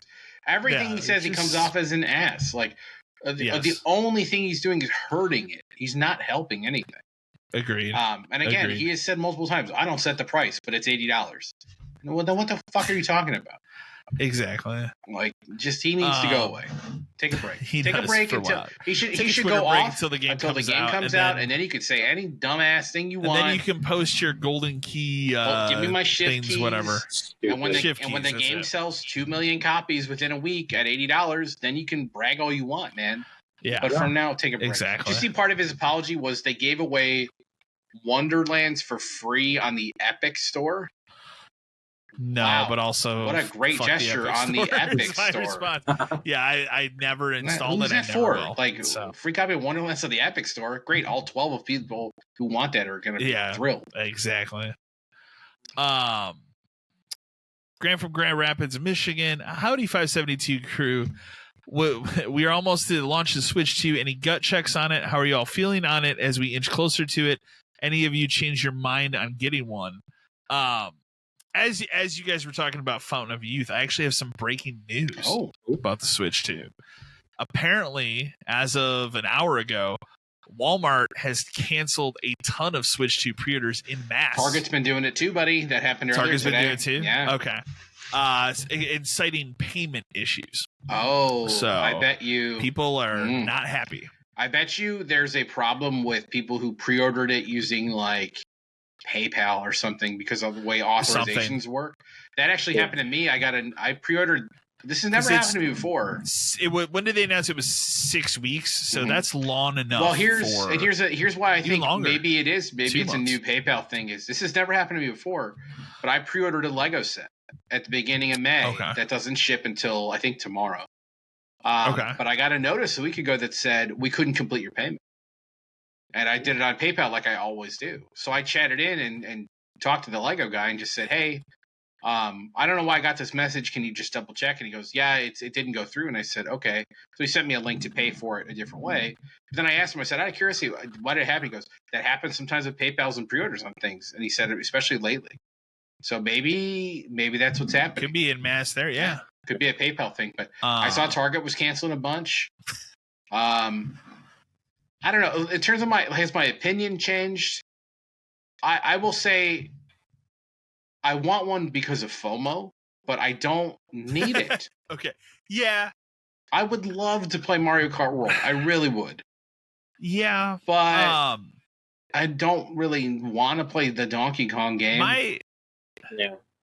The honest, real reason that I'm still, I'm excited about it, but I wouldn't say that I am as excited about this launch for a system as I have been about previous other consoles that have come out. And even I'm not even as excited as remember it was when the Switch was coming out, because it was such a new and unique thing where this is just, hey, it's another Switch that's better. Right. Yeah, this is literally, for lack of a better term, this is a Switch. For me, it's I have this absurd backlog of Switch games that in the last 2 years, I've just told myself over and over again, well, I'll get it at launch and then I'll work on this stupid backlog because some of these games will play better. So that's the real reason that even still, I'm excited to play Mario Kart World. I think it looks awesome and I love Mario Kart. So that, besides making a Zelda game like a day one launch title, Mario Kart's your second best thing to get me in the door. I think if, as someone who has said many times, and you know this, I don't like Breath of the Wild. I never played Tears of the Kingdom. No, I understand that. If I liked those games, I'd probably be more inclined to buy Switch 2 and play them that way again. I will say, if they had led the launch with Metroid Prime 4 and not a Mario Kart, probably wouldn't be as in. I'm kind of bummed or that they didn't try to do both. It's weird. It is weird to me, considering how from each other long, that they easily could have done both.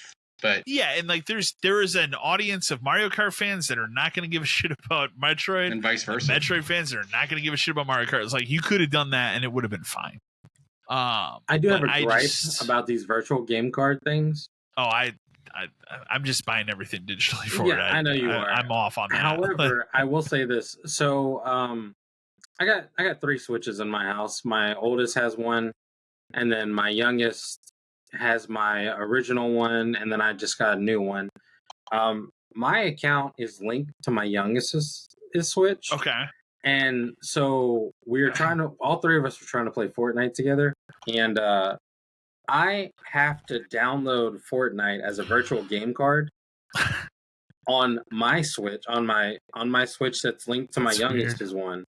But we can't play at the same time, even though we have 2 separate accounts. Okay. So which is really fucking strange. So it's annoying in that aspect. I get the games it's weird that you buy. If I buy, because I have Dead Cells on Switch that I'm going to try to play through. And I get how that one transfers over. That makes sense. But for a free game that's downloadable, why do I have to have a virtual game card that goes from each Switch in order for me to play it on one Switch? Doesn't make complete sense. A little weird. Yeah, I was a little pissed when I saw that. I was like, this is stupid. So I just stopped downloading it. I was like, fuck this game. I ain't worried about it. But that's my gripe with these whole virtual game card things. Yeah, I mean, I think I would be more excited if there was one other big thing for it at launch. Or even one other mid-tier Mario thing. Kart. Yeah. Even something like that. I mean, why couldn't they have gotten? I guess I understand, but why couldn't they have gotten Kirby Air Riders out? Yeah. Or Star Fox. At least I'm getting validated by saying whatever. I think it's been 2 years now of like, hey, I'm going to put a pin in Tears of the Kingdom because this will eventually run better on the new Switch. At least I got that validation, because if they wouldn't have done that, I would have been like, man, I should have finished that game. So, but I don't know. I'm excited, but it's a more muted excitement for this than it has been for some of the other systems. Yeah. So I will put it this way though. I am more excited for the Switch 2 launch than I was for the Series X launch. And that was because the Series X had nothing new at launch. It was just, here's our new box, play old games, so Yep. I will say I'm more excited about this than I was that. So Makes sense. This next email I have, I should have read it at the top of the show, but I kind of touched on it. But Brian from Manhattan, New York. Hey, 572 guys. I wanted to write in about a comment Kyle made last episode regarding Doom the Dark Ages. Feeling off about the music. I 100% agree. It really seems like the game has suffered musically without Mick Gordon. I'm assuming you've had more time to play it since last episode. What do you feel about the game, and has the soundtrack grown on you at all, or are you still down on it? I'm still down on it. There have been a couple, I will say, like, looking back on it, there have been a couple moments where it does hit in a decent way, but like overall I'm not trying to discredit the people. I forget what the name. It's a group that made the soundtrack for this one. I'm not trying to discredit. Like, I think they made good music, but like I think anybody stepping into this role trying to follow what that dude did with the first two Doom games is impossible. So, like, that's probably my biggest downer on the game. Like, every other part of it, now that I've gotten pretty far into it, is like, no, I'm still having a good time. It's still Doom. So, but yeah, I kind of answered it earlier. So, this one, it's gonna be more for you, Dan, because I have not played it yet. And this, I think, the first time we've gotten a email from Canada in a while. Cassie from Ontario, Canada. Hey guys, I've been listening to your podcast for a while, and I wanted to write in regarding Claire Obscure. I'm really interested in playing the game, but I'm concerned that I might not click with the turn-based timing combat the game has. Is it hard to get around that hump, or does it just sort of click for you? It is the only thing that's held me back from playing the game. For context, I do love JRPGs, but the timing aspect of that combat has me concerned that I won't be able to get around that, and it could spoil the entire experience for me. So there's good news about that part, where the game, I think the game, it's one of those games where it understands that it's not going to be for everybody to play that, and they don't want that to hold you back. So there is an option, the difficulty options there's one of them that's called story, where literally you're allowed to kind of play through the game at your own pace. You get damage is less to you, and the parry and dodge window is much bigger. So if you think about, like, I don't know what the timing is for anything, but let's say the dodge window is a second. Then the parry window is smaller than that. It's like half a second. But on story mode, it's longer than that.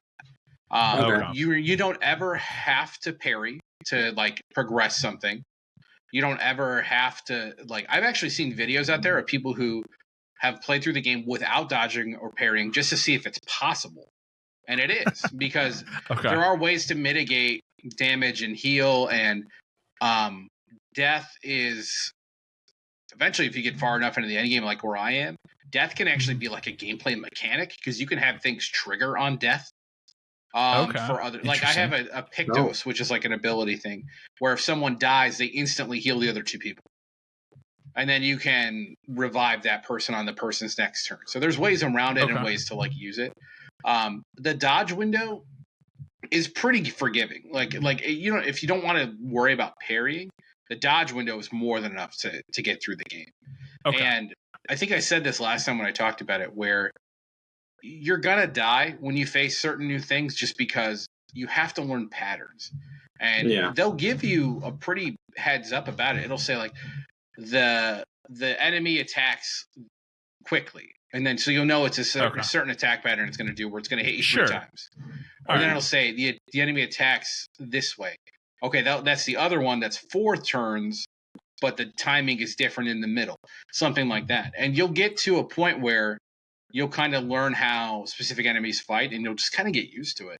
And there are a big thing about this, and I don't necessarily think this gets talked about a lot. There's audio cues that'll teach you. Oh, So if okay. you're paying, Like gears if you're paying chime? attention, Okay. you can hear it. Where like, or even like see it like right before it happens, you can see it. But if you're worried about timing, I would say if you play on story difficulty and to just experience the game and like the story and everything that's going on, you can handle it no problem. Does it have a trophy tied to difficulty at all? Oh, that's No, cool. you just play the game. That's smart of them. So though. like Okay. it's one of those games where if you can either do story mode where everything is meant to be easy enough that you can progress through this and get out of it. You can play normal, which is what I played on, where it's just. Does it have a hardcore? It does. It has extreme, where basically if you don't parry and dodge, you're fucked. Does it? Is that unlocked right away, or do you have to you can beat play it out of the the game? game? I'm pretty sure. Oh wow! I don't think I would. No. That, I just did normal because I was like, all right, let's see what's going on, and like, let's see what the game is. Yeah. Now parrying is, like I said, it's harder, but it's far more rewarding. If you can get parries down, you can crush things. Because parry damage is huge because you get an instant counterattack.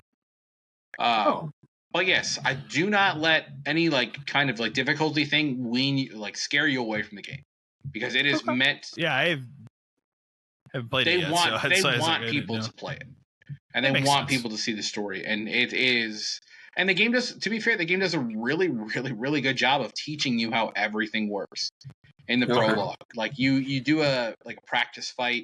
You do a couple practice fights in the prologue that'll teach you like this is how you do this, this is how you do this, and then eventually later on you learn a different type of counter, which is signified by like the color leaves the screen. It's called a gradient attack, so the screen becomes like brown and gray and white, and then if you hit R2 instead, it does an even bigger like attack.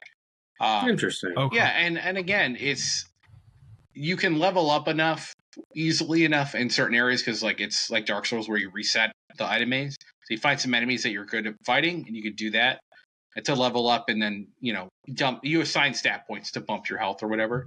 You can get through the game, no problem. And again, I saw a run where some guy was testing it. And he's like, "I'm never going to parry or dodge," and he can still get through it.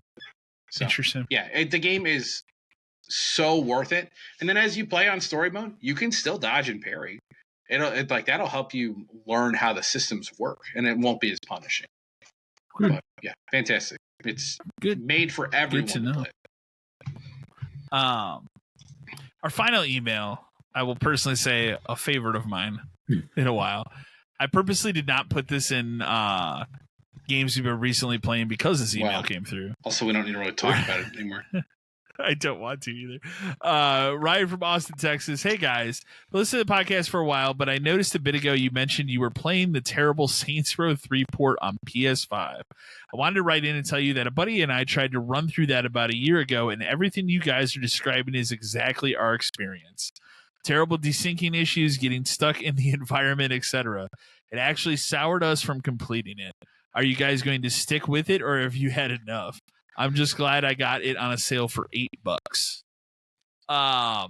We're gonna finish. We'll give it the old college try, but call it. I think we refer to it as whatever we're gonna choose the night of misery each week. Of like, are we gonna do Saints Row? Because we have our Monday nights is our Warhammer night to play that game, and then one of the other nights where it's like, wait, we got to do some Saints Row, and it's usually like. We'll get to that point where it's just like we have to be done tonight. We eventually get a couple hours in, and some activity or some glitch or something will break us, and we're just like, we got to be done. To credit, the last time we played, we did not get kicked out of the session, but it was getting to that point. Yes, it was. It was starting to devolve. Like in your game, in your game that I was in. You were starting to glitch around the map, and I was like, we need to be done because it's going to crash. Icons weren't appearing on my map. You were like, do you have this building bought? And I'm like, I can't even fucking see it. We were in the middle of a mission, and all of a sudden, I'm firing my gun, and then I just couldn't hear my gun firing anymore. Mm-hmm. And I was like, this seems like this might crash. We're also trying to finish all the activities, and the insurance fraud in this game sucks. It sucks so much. I don't remember it being hard. that bad. No, but it's crazy. It does this thing where there are 3 different spots on the map. It's like, okay, these are the spots you're going to get a bonus. Go here and just fucking run in front of cars and do the insurance fraud. But for whatever reason in this version of the game, when you go to those spots or any fucking intersection, no cars. It's like the cars just stop coming. Yeah. And it's like, I'm here to get fucking hit by a car. What's happening? You'll hit it's one a city. and it'll stop where it is and it won't move, and then no more cars will come behind it. Exactly. I was looking up, like, there's got to be a way to like cheese this or do something. There isn't. Basically, everything says just drive to the nearest highway and pray that cars come. And pray. Yeah. And or you might get a glitch where like you get hit at a certain angle and you ragdoll so far that you get 100,000. The last session we had of it was we were stuck in a nighttime cycle that was awful. It would not change from night to day. It would not change at to all. day. Then it finally at one point it did. I don't know. It ruined one mission for us because it's just like it's so dark I cannot see what the fuck is happening. Yeah. That was bad. There's a helicopter mission that got fucked up because like she had to stop at 6 places, but she wouldn't. 6 times. But this woman has to stop go at different to the places. 6th one. Yeah. She just kept driving around. Yeah. It's like, just go to the last spot. Oh, she's dead. So we got to do the whole thing over again. Checkpoints. And I was like, nah, homie, I'm out on that. Like that ATV thing. It was so dark. I couldn't see fucking stuff. Dark. Yeah. It's just the game is a nightmare, and it really is putting me off from wanting to play 4, even though I know 4 is more fun. But we'll have to play. Is more we have fun, to play but something else in between, or I'll go. No. I know. Like the good thing is we got Killer Clowns. We also have that Power Rangers thing coming this week. So there's that too. That's good. So we'll be able to look at that. So like we have other stuff we can go to. And like I have not looked it up yet, more because I'm fearing it at this point. But I will look it up and see like, is Saints Row 4 a bad version of the game? Because if it is, we're just gonna skip it. Yeah. And we'll just go to, because you have to see the I'll do the other one. remake. Yeah. But that game at least is playable. Right. So at this point, that's all not I the problem want with that from game. a Saints Row game is for it to be playable. It's playable. It's just a fucking bad game. But so God, I forgot that Power Rangers game. It should be here Tuesday, I think. That's exciting. I'm excited for that. Yeah. We'll be get looking my at hot that, seal book with the Green Ranger dagger on it. Hell yeah. Be cool. I completely had forgotten that until I got the email. It's like, this shipment. Yeah, like, oh shit. I totally forgot about it too. And then you sent me that screenshot and I was like, oh yeah, I did have you order that for me. I totally forgot. God, so I'm excited for that though. I look forward to playing that. That'll be a cool. It'll be a really good break from the misery. God, it will. As always, send your emails into podcast572@gmail.com. Otherwise, we'll be back in another 2 weeks for another edition of the podcast. Thank you for listening or watching. Thank you, everyone. Stay safe.